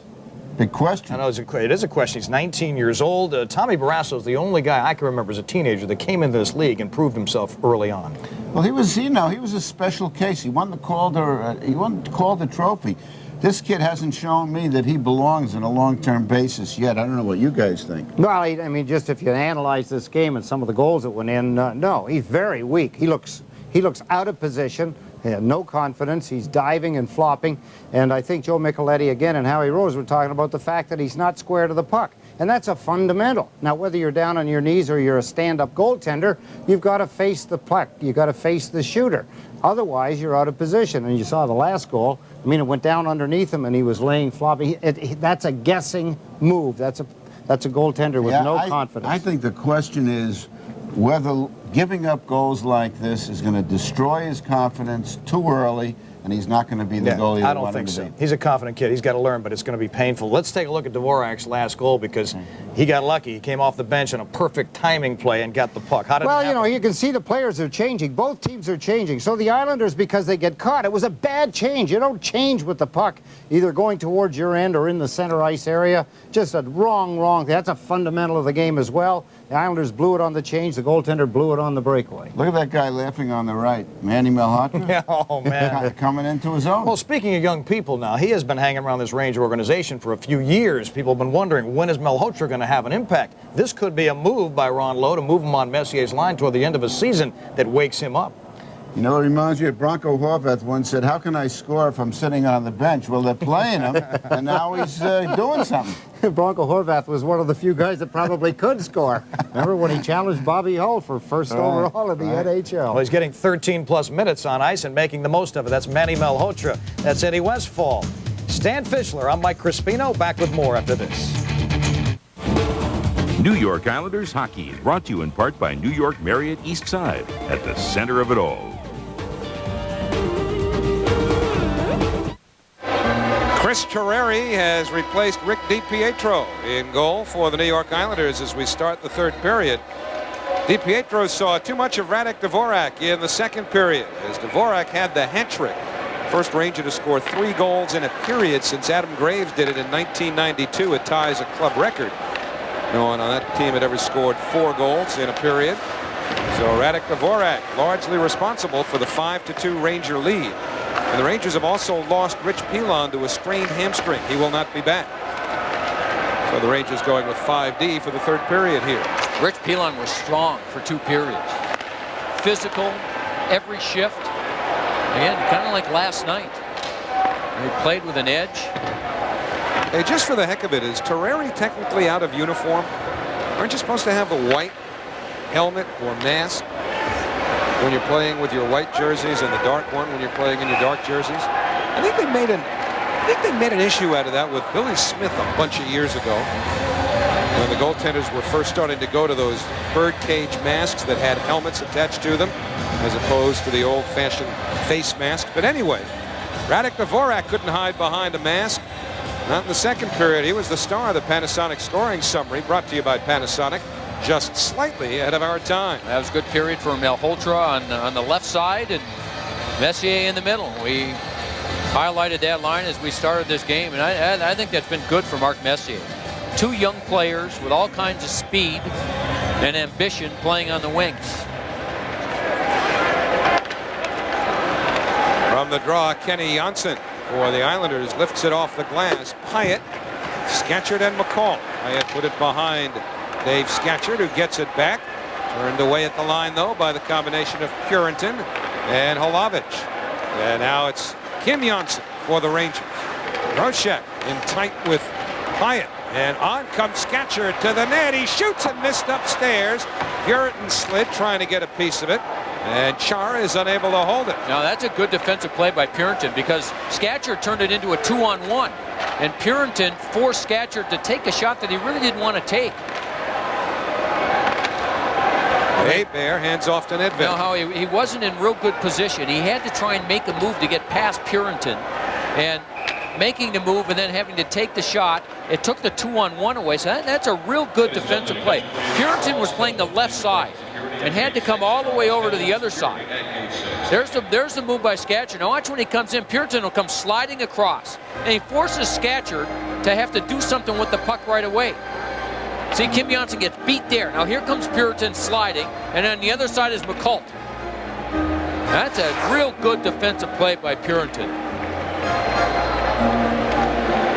Well, of the last couple of nights, Ron Lowe has made sure to have one young defenseman, rookie basically, Purinton certainly is, with a veteran. In this case, Brian Leetch, who is out there right now along with Peter Smrek.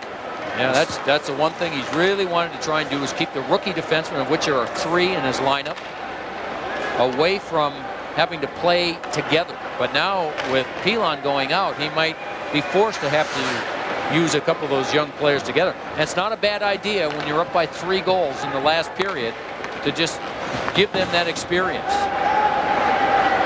Roman Hammerlick holding it away from McCarthy. Kolnick stepped into by York, and Spreck wields it back up the middle. Meze stepped into Adam Graves, but here comes McCarthy.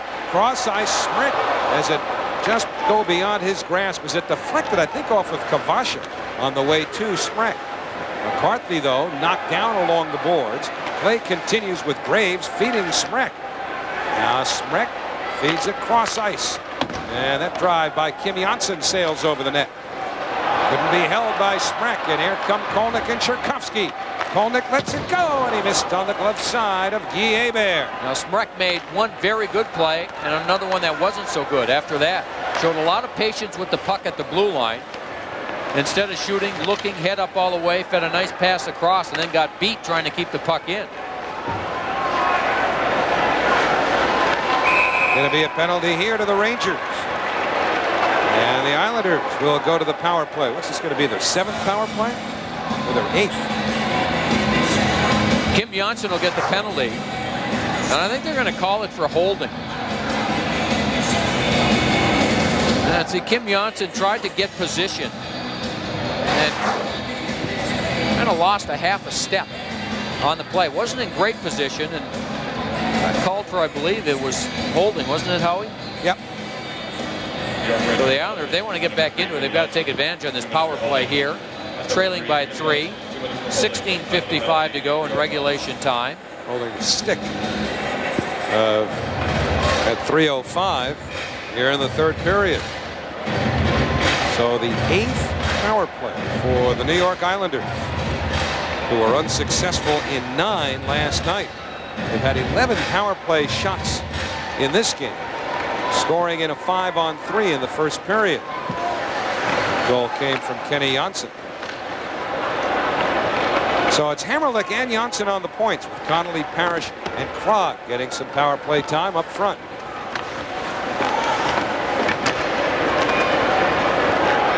Up the right side comes Messier, shorthanded with Dvorak. And the saucer feed a little bit beyond his reach. Messier gets it back, then gives it up to Hamrlik.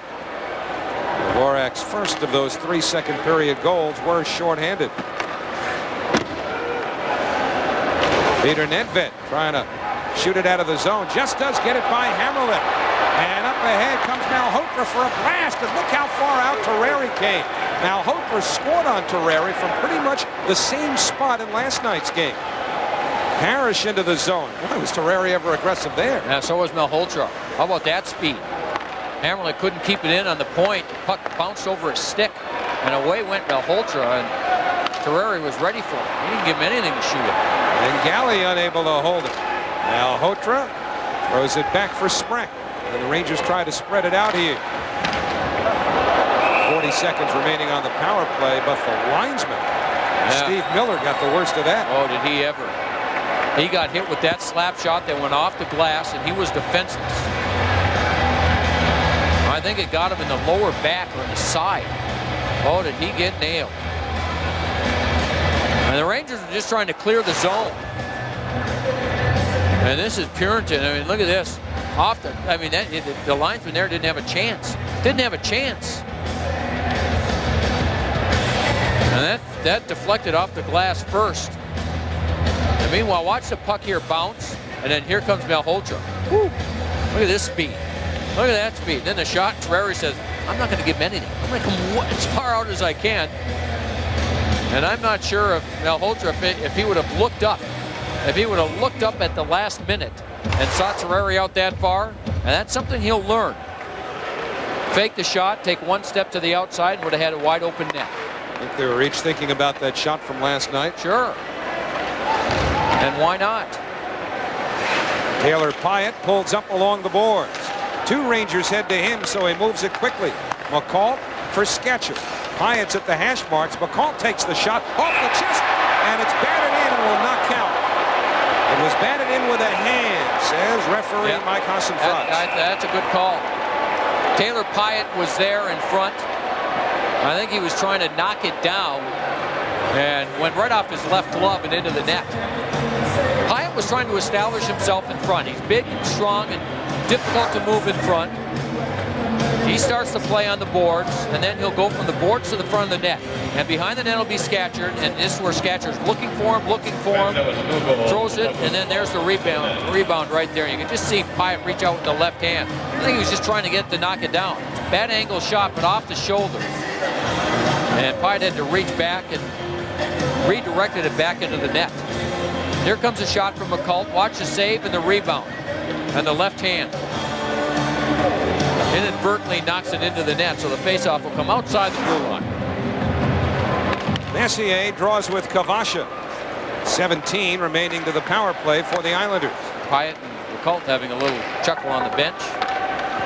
Pyatt's probably thinking, well, I haven't scored in a long time. 41 games. Yeah. In front for Cherkovsky, and Hebert grabs that. He hasn't scored in over 3 months. Taylor Pyatt has not since the 23rd of December. Cherkovsky thought he had one in the second period. Actually, in the first period, so did we. Yes, we did.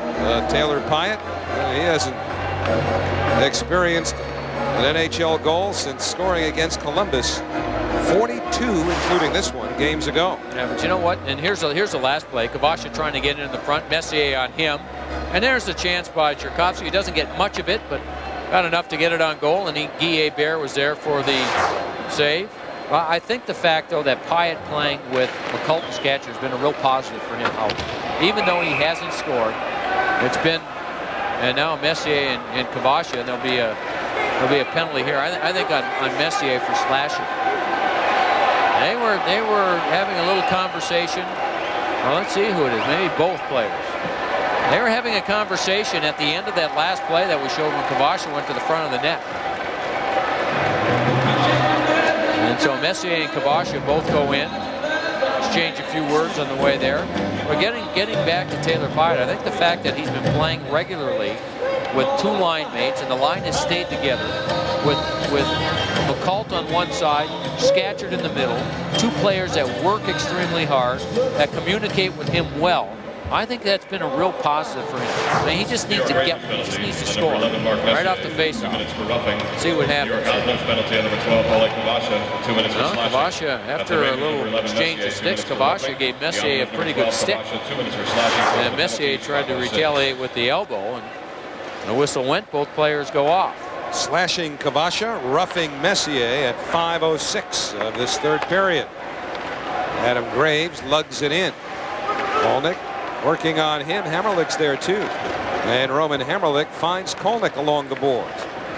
Messier joins in. 3 Rangers spread abreast at the line. Kolnick gets it back. Cherkovsky for Kolnick, but Leach cuts it off. Kolnick recovers only to lose it on a nice sweep check by Guy Hebert. Yeah, Guy Hebert, I think how he knew that he was a step behind on the play. Cherkovsky puts it off of Motto. The defenseman Mike Motto out of Boston College. Being chased by Cherkovsky. Motto lost his feet after Cherkovsky got a stick on it. The play keeps moving. Ron Lowe thought that Mike Motto played his best game as a Ranger last night. Had 5 good hits, he thought. Another giveaway, but this one is easily gloved by Terreri as Halavich threw it at the net.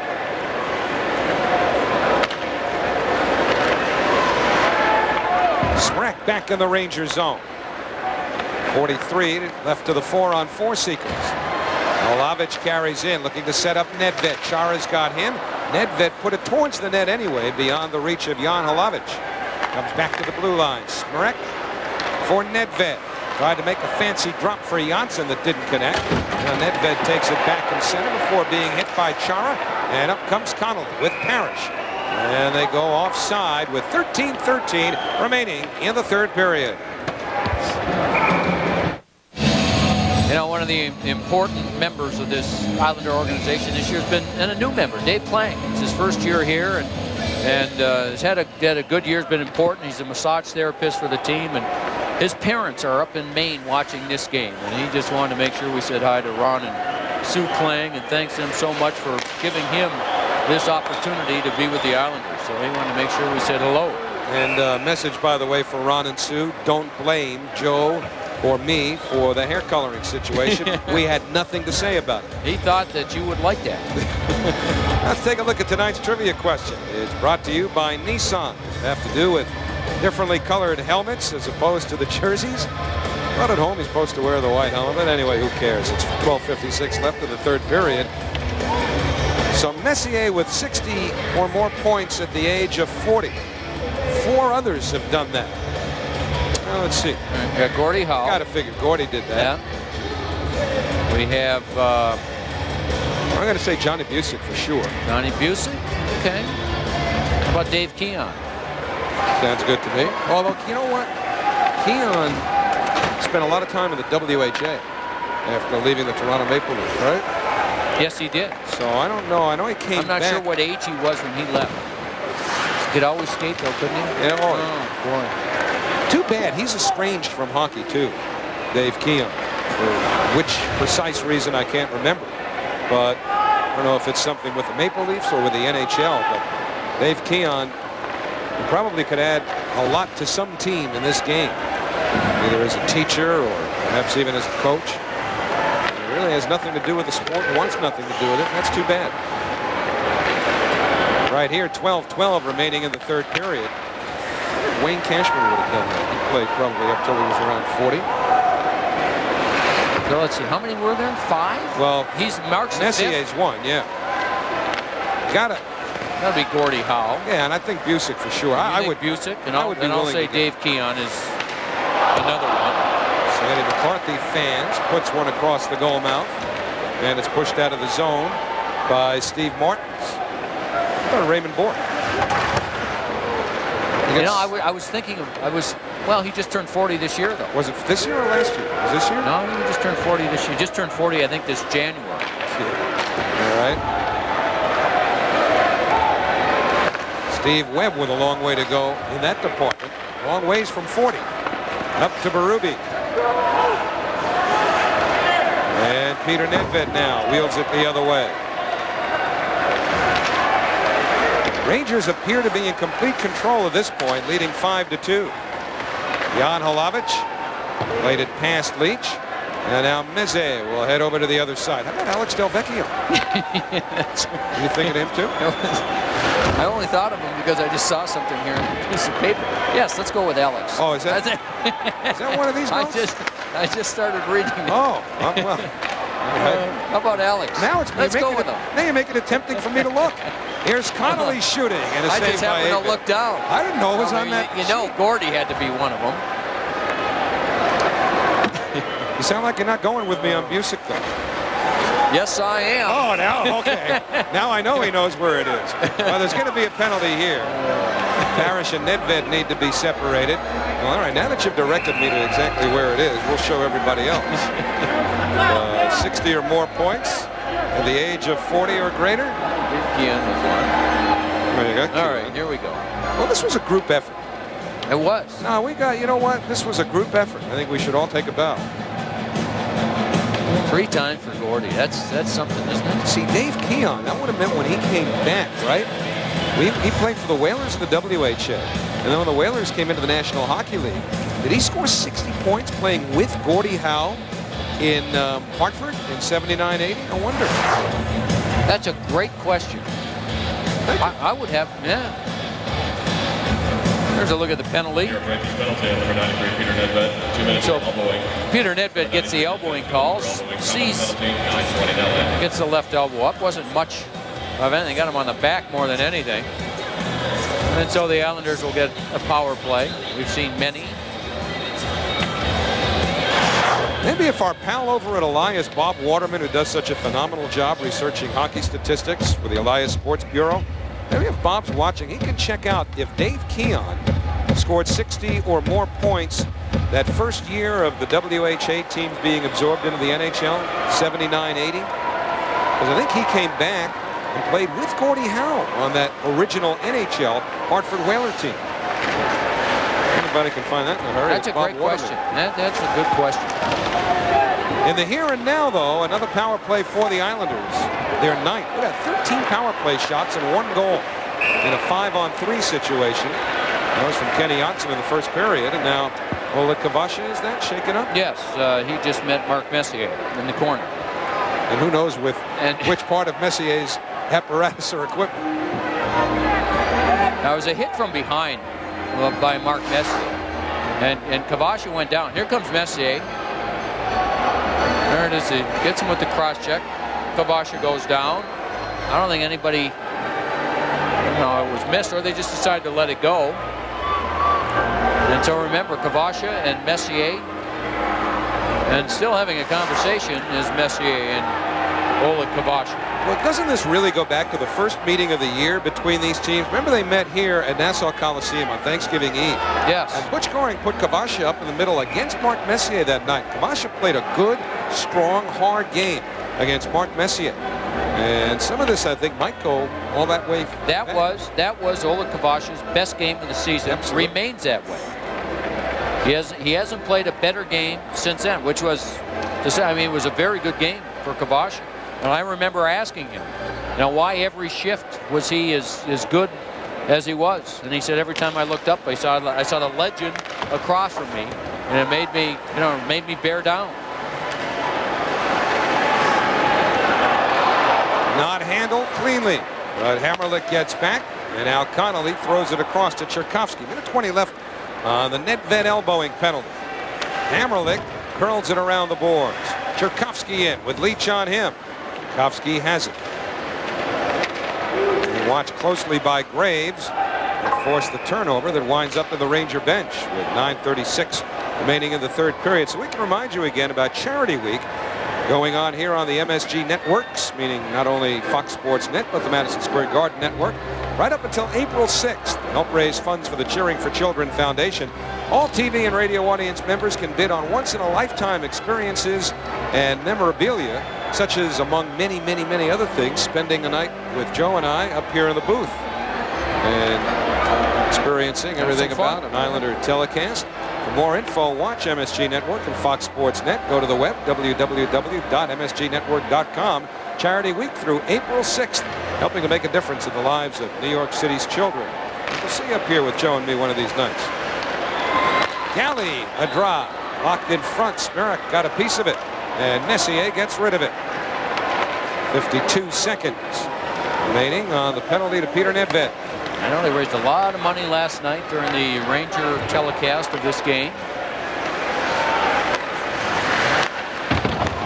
Zdeno Chara throwing it towards the net. Smirek almost got to it for the Rangers, but now Chara fires, and that deflects off the arm of Hebert. Two Islanders in on Kim Janssen. Hyatt wins the puck. Janssen stays with him, though. Scatchard now looking to make a play after being knocked down. Janssen goes right back after him. Now McCall. 17 to the power play for the Islanders.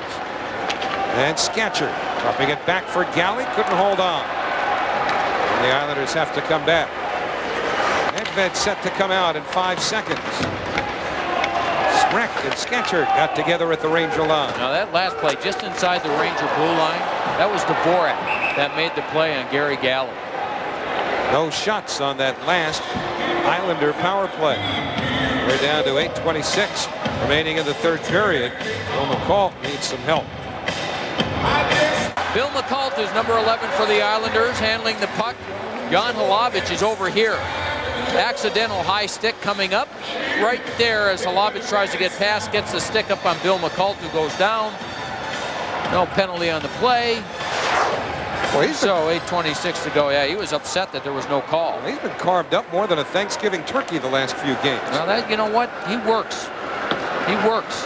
Goes to the boards, goes in the corners, the front of the net. And I like the line. A steal by Parrish. He shoots. He scores. There was going to be a penalty to the Rangers after the giveaway, but Parrish makes them pay. And with 8:11 to go in the third period, the Ranger lead is now 5-3. Number 17 for Mark Parrish. This will be an unassisted goal by Parrish. Motto has it, tries to throw it through Parrish. That's a mistake, and then has to hook him, and Parrish just stays with it. And that's a good wrist shot. Just inside the post, and we have a 2-goal game with 8:11 to go. There's the play again. Mike Motto tries to go through Parrish, and then tries to hook him down, and Parrish was just able to use his strength to get away from him. And then the quick wrist shot inside the post beats Guy Hebert. There it is again, quick wrist shot, far side, and it's a 5-3 game. And now we have a delay as the officials are fixing the ice, cleaning something off the ice. The whistle on the boards in the Islanders zone. So Mark Parrish brings the Islanders to within a couple of goals. Well, you know, we talked about Mike Milbury, of course, is in the process of going through interviews. And I talked to Mike this morning, and the interviews are going well. He said it was interesting. He said that, you know, some of the coaching candidates, as we see Robbie Couture, yeah, he's here. Oh, it's not Fuzzy, man. It's Fuzzy Deschamps, who used to coach St. John's. He ought to get an interview. Why not? But Mike was saying, he said some of the coaching candidates that he didn't know real well. He says it's pretty interesting how they have a different personality than what the public persona is, and he's like going through the process of the interviews. And basically what he'll do is just, he has said June 1st. It could happen prior to that. But once he is just about through with his first round of interviews, he will spend the remainder of the regular season with the team to keep an eye on all these young players and watch the team for the remainder of the regular season. And then he'll start round 2 with the candidates that he wants to have a second conversation with. And this process will go on for a while yet, and he should have someone by June 1st. Which would be just in time to have some input right around the time of the National Hockey League entry draft. And the way things are going, the Islanders have a decent chance of coming away with the first pick overall again. If they finish last overall, and at this point they're 6 points behind Tampa Bay. Time's running out, of course, not only in this game but on the season. That guarantees them no worse than the second pick.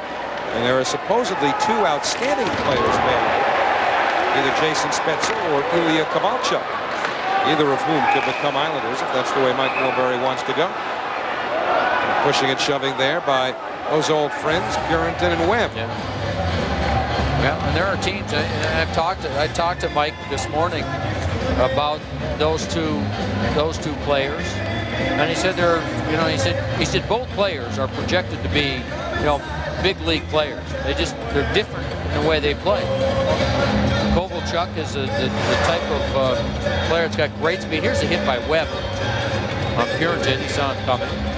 But Kovalchuk is a player that's got tremendous speed. And they think that even though he's playing wing right now, that he has the ability to play center as well. Whereas Jason Spezza has the great hands, and everyone feels that will be an 80 to 100-point player in the league for a long time. Not nearly the skater that Kovalchuk is. You know what Kevin Lowe said when we saw the Edmonton Oilers general manager on the recent road trip? Kevin said the same thing that about 3 other hockey people who have gotten out, watched Spezza play, have said in terms of who he compares to. You hear the same name all the time, Jason Allison. That's the player they think that Spezza best compares to. There'll be a penalty to the Islanders here as Kamensky tries to get through center. Berube takes the puck, and the Islanders, who are trying to come back down by 2 with 6:48 remaining in the third period, will take a penalty here. So the Rangers will go back to the power play. 1 week from tomorrow will be the final home game of the season for the Islanders here at the Nassau Coliseum. 7:30 on April 6th, Fan Appreciation Day. The Islanders face the Ottawa Senators, and all fans who show up at the Coliseum receive an Islanders t-shirt courtesy of Newsday. Tickets, call Ticketmaster today or visit the Coliseum box office. Now the Islanders will end up shorthanded here. 6:48 to go in regulation time. Steve Martins was incensed. You know, Ulmer hit him from behind and then kind of got the right arm up again, and Steve Martins retaliated with a punch to the back of the head, and so he gets the call, and Martins in the penalty box. The Islanders shorthanded again. How many penalties total in this game? Well, the Islanders have had 9 power plays. The Rangers have had, this counting, their 5th. So that's 14 power plays right there. More last night. There were 19 in last night's game. 10 power plays for the Rangers and 9 for the Islanders. Kenny Janssen for Scatchard. Scatchard and Cherkovsky up front on the kill. Cherkovsky to the net, takes the pass, he scores! A shorthanded goal for Mariusz Cherkovsky, and the Islanders have closed to within 1. It's 5-4 Rangers with 6:18 remaining in the third. And now this play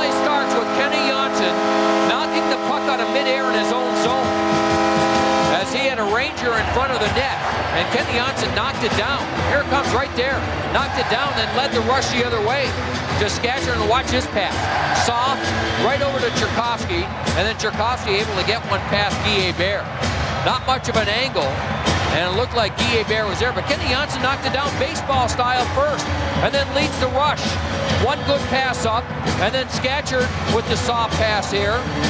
And then not much of an angle, but Tchaikovsky's a goal scorer and finds a way to put it in.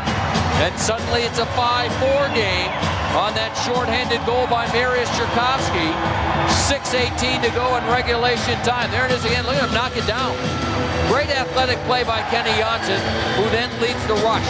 And by that time, the Ranger forwards are trying to get back into position. And a good pass from Scatcherd. The great finish by Tchaikovsky. Shorthanded goal. And still lots of time. A minute 30 remaining on the Rangers power play. Tchaikovsky picks up his 29th goal of the year. He had 35 for his career high last season. And it's still going to take quite an effort for Mariusz to get 6 more in the final 5 games, plus 6:18 here in the third. But he's not going to miss by that much in a year where he's trying to negotiate a new long-term contract. Off the draw. Hammered all the way down by Cairns. So the Islanders trying to get through the rest of this kill. They've already scored shorthanded. And it's a 5-4 Ranger lead. It was 5-2. Lauren Henning, pardon me, how he made the goaltending change to start the period. The Rangers only 4 shots in this third period. I mean, they haven't been anywhere around the net in this period. So the Islanders have responded to that change and haven't given up. Spreck brings it down the boards. Cairns, we get an eye on him while Chara takes it and reverses the puck to the corner. And Connolly gets rid of it. 51 seconds. Main to the power play for the Rangers. 5.5 left of the third. Peter Nedved out of his own zone. On the right wing, Spreck drives it hard around. Past Terreri. Palavich was waiting for it, but Chara got to it first. They tie each other up. Now Nedved sneaks in, gets it to the line. Leach keeps it in. Spreck moves it quickly. Palavich has it along the boards. Now sets up Leach. Back for Palavich. In the slot, Nedved. And now behind the net, Groshek to Nedved. Groshek. Back to the point, Leach. Doesn't shoot. Now Nedved. 12 to the power play. Spreck at the right point. Back for Leach. Wrist shot tipped just wide by Groshek. Maybe Terreri got a piece of it too. Janssen in the corner. As Martins comes out of the box, he just missed him with a pass. And Leach will come back to touch up the icing. So we're down to 4:40 remaining in the third. A 1-goal Ranger lead. Tonight after the game, get a full recap of all the sports action from around the country on the National Sports Report. And then at 11, all the home team news on the regional. Coming up tonight here on Fox Sports Net. Toronto holding on right now. They lead Philadelphia 2-1 in the third period. Toronto just hoping the season ends. Right? They want to get rid of games. Well, I'll tell you what, this season might be just long enough for them. Did you see Al Strachan up in Toronto had a pretty interesting story in the Toronto Sun today. Basically saying that he thinks there's a pretty good chance that Pat Quinn is going to lose a power struggle with Ken Dryden, and that Quinn will not be the general manager of the Leafs after this season. Really? Not see that. Meantime, the Islanders work it in behind the Ranger goal. Oleg Kavasha. Double team by Messier and Kim Janssen. Polnick trying to pry it loose. Kavasha looking to outmuscle Janssen here. Now Messier jumps back in. And the puck winds up in the corner. 4:05 remaining in the third. Rangers 5, Islanders 4. Somebody gets to carry Pat LaFontaine around the ice at the end of this game. Or at least the trophy bearing his name. And Terreri will hold on. Well, let's see. What does that Pat LaFontaine trophy look like anyway? Can you drink out of it? Not yet.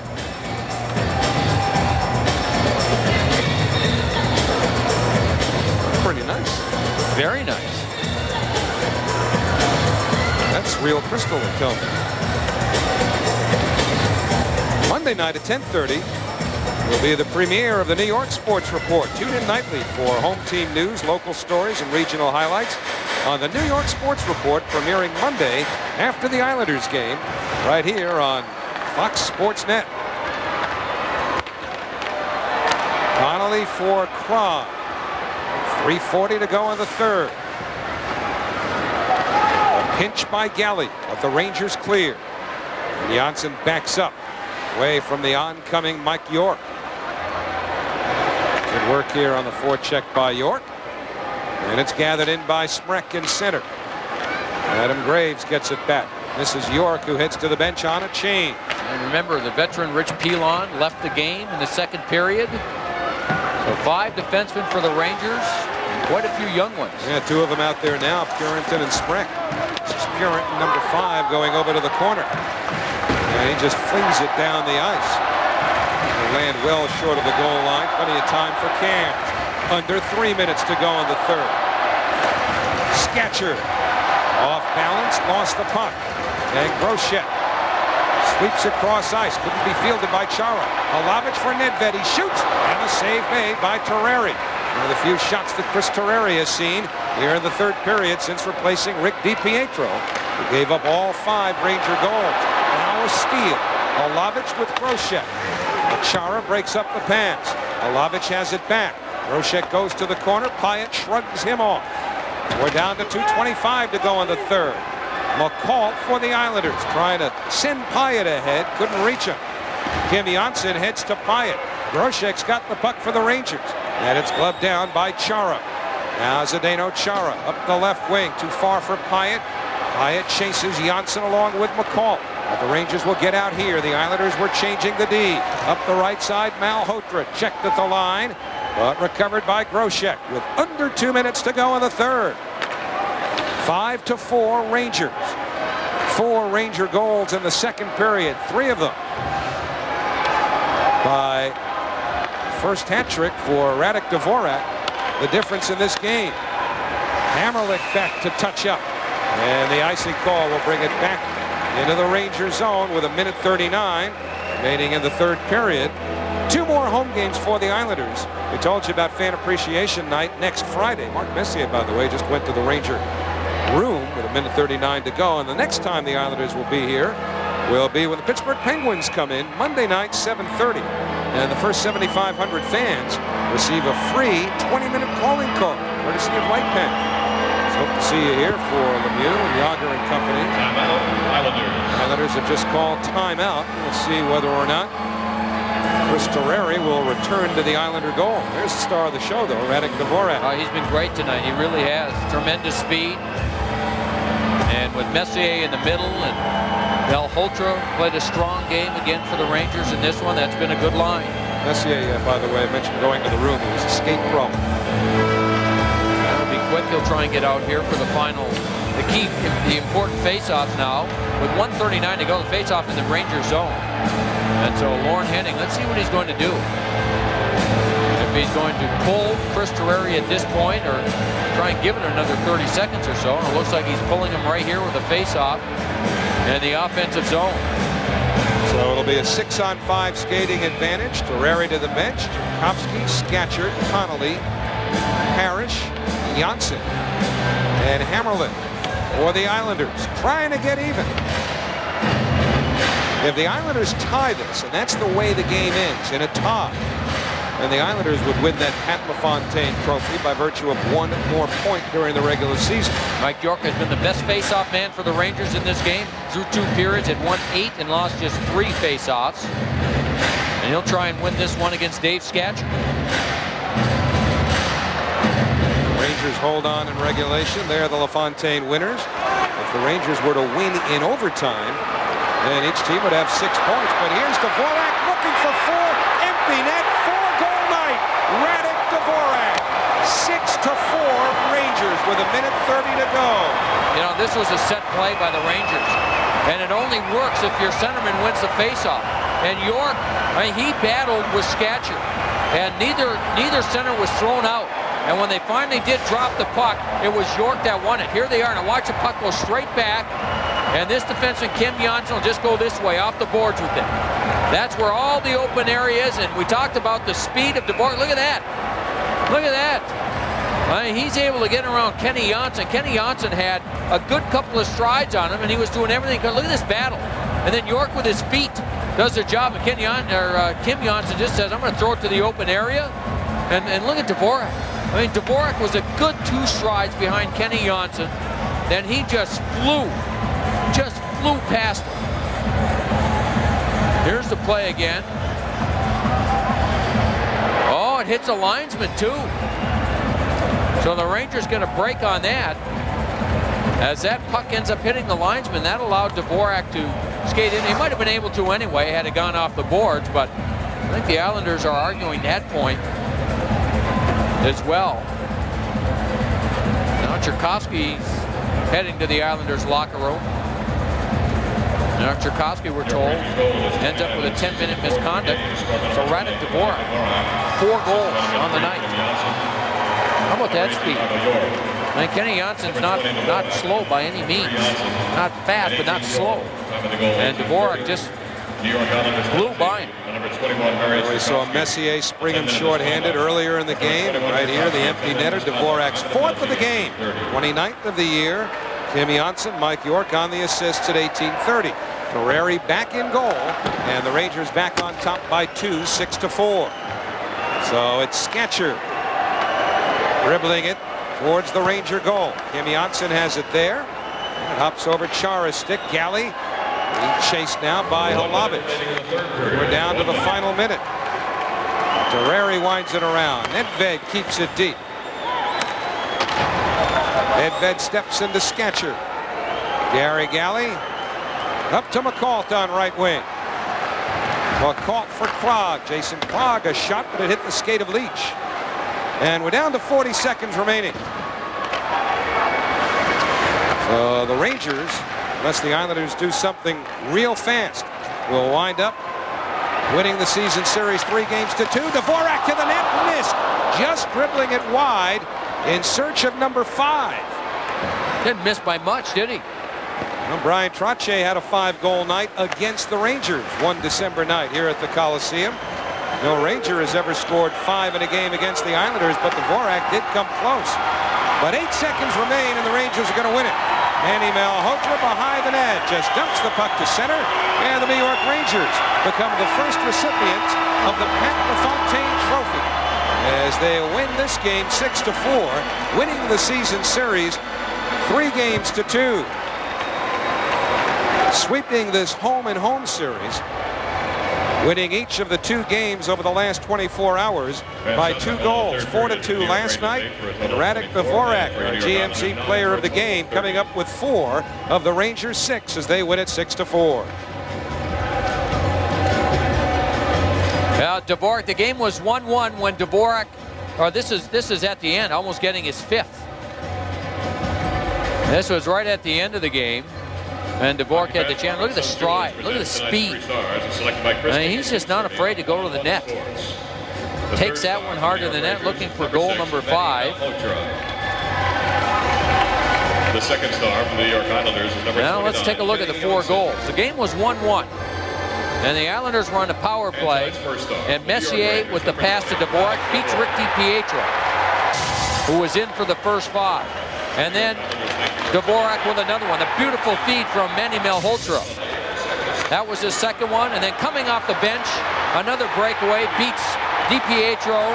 And that was the hat trick for Dvorak. And then late in the game, he gets the empty netter off the face-off deep in the Ranger zone.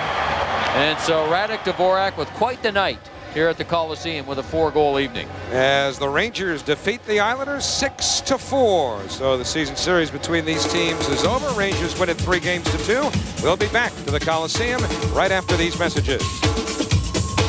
The New York Rangers defeat the New York Islanders 6-4 here at the Nassau Veterans Memorial Coliseum on a big night for Radek Dvorak of the New York Rangers, who scored 4 goals tonight, 3 of them coming in the second period against Rick DiPietro. The hat trick goal is our Bud Light goal of the game.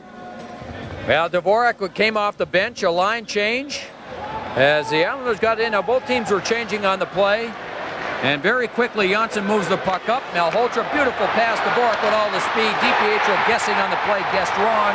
and Dvorak scored for his hat-trick goal. The Rangers would find the Islanders creep to within one before the empty netter turned out to be Dvorak's fourth of the game. 6-4 Rangers the final. Ranger captain Mark Messier is standing by with Mike Crispino. Well, thanks very much, Howie. We're here to present to the Ranger captain the Pat LaFontaine Trophy. There's more to it. There's a base. You sit that on a base. And congratulations to the Rangers, and congratulations to all the charities, of course, that the Rangers are so involved with during the year. The NYR Skate company is really something important to you guys, I know. Yeah, well, with that Cheering for Children's Foundation has been something that the whole Madison Square Garden network has taken a liking to, and all the people that are working there, whether they're the athletes or the people up in the offices, everybody's partaking in it. And I think maybe Devo should be here tonight accepting this one here after that performance. Yeah, what a line, huh, tonight. Dvorak and yourself and Manny Malhotra, the three of you guys made a lot of things happen. Well, I think before the weekend or the back-to-back series, you know, we get treated pretty good at the MSG and the Garden, and I guess a good way to pay back the ownership is to go out there and play a solid 2 games and win the trophy and get the money towards our charity. Right, the Lutz Garden Foundation is another one of the foundations that the Rangers designated prior to the series, and it was, you know, it was great to see Charles Wong and Sanjay Kumar, the co-owners here, put up $50,000. Charles Dolan $50,000. The $100,000 now going towards charities, important charities here in the New York area. Well, and I think the real winners are the kids, obviously, and the people that are coming to watch the game. It was, I thought, a pretty good 2 hockey games back-to-back, and gave the team something to play for. And you know, after a disappointing season for both teams, the hockey was still pretty good there in the 2 games, and I think that's the most important. Now, late in the season, of course, it's nice to have something to play for, and there it is. Maybe we can get Charles Dolan and Sanjay Kumar and Charles Wong to put up maybe $100,000 each next year. What do you think? Well, like I say, the big winner of all of this is always the kids and the people that are working so hard for it. And I think last term the Rangers won a trophy like this was a Mustard Cup over in England, so maybe this is going to bring us some good luck for a good season next year. The Mustard Cup? What is that? The Mustard Cup. We went over to England and have a preseason tournament there in 1994. And went over there right. Played a few games and won what was called the Mustard Cup, the French Mustard's Cup, and brought us some luck. So hopefully this will bring us, the Rangers, some good luck. All right, well, congratulations to Mark Messier and the New York Rangers, the winners of the first annual Pat LaFontaine Trophy. It's his to share with his teammates, and that's the story for now. Charity Week, of course, going on all this week on Fox Sports Net and MSG Network. You can bid on once-in-a-lifetime experiences if you've been following us, or you can visit us on www.msgnetwork.com. Find out exactly what kinds of things we're auctioning off. Lots of wild things all week long, and we appreciate all your phone calls, certainly. And as Mark mentioned, the kids of New York certainly benefiting from the efforts of the Rangers and Islanders during this Pat LaFontaine tournament. It's not back-to-back wins for the Rangers over the Islanders, 6-4 tonight. Dreyfus' upcoming schedule, Saturday at Boston, that's Fox Sports Net, 7 o'clock. Pittsburgh here on Monday, 7:30, Fox Sports Net, and Wednesday, TV 55 at Toronto to take on the Maple Leafs. That's Wednesday night at 7:30. So tonight, the Pat LaFontaine Trophy awarded to the Rangers. The 2 points for them gives them 1 more than the Islanders in the season series. Radek, Dvorak, Peter Nedved and company racking up a 6-4 victory. The Islanders were banging bodies, so were the Rangers early. Isles had lots of chances on the power play. They did score in a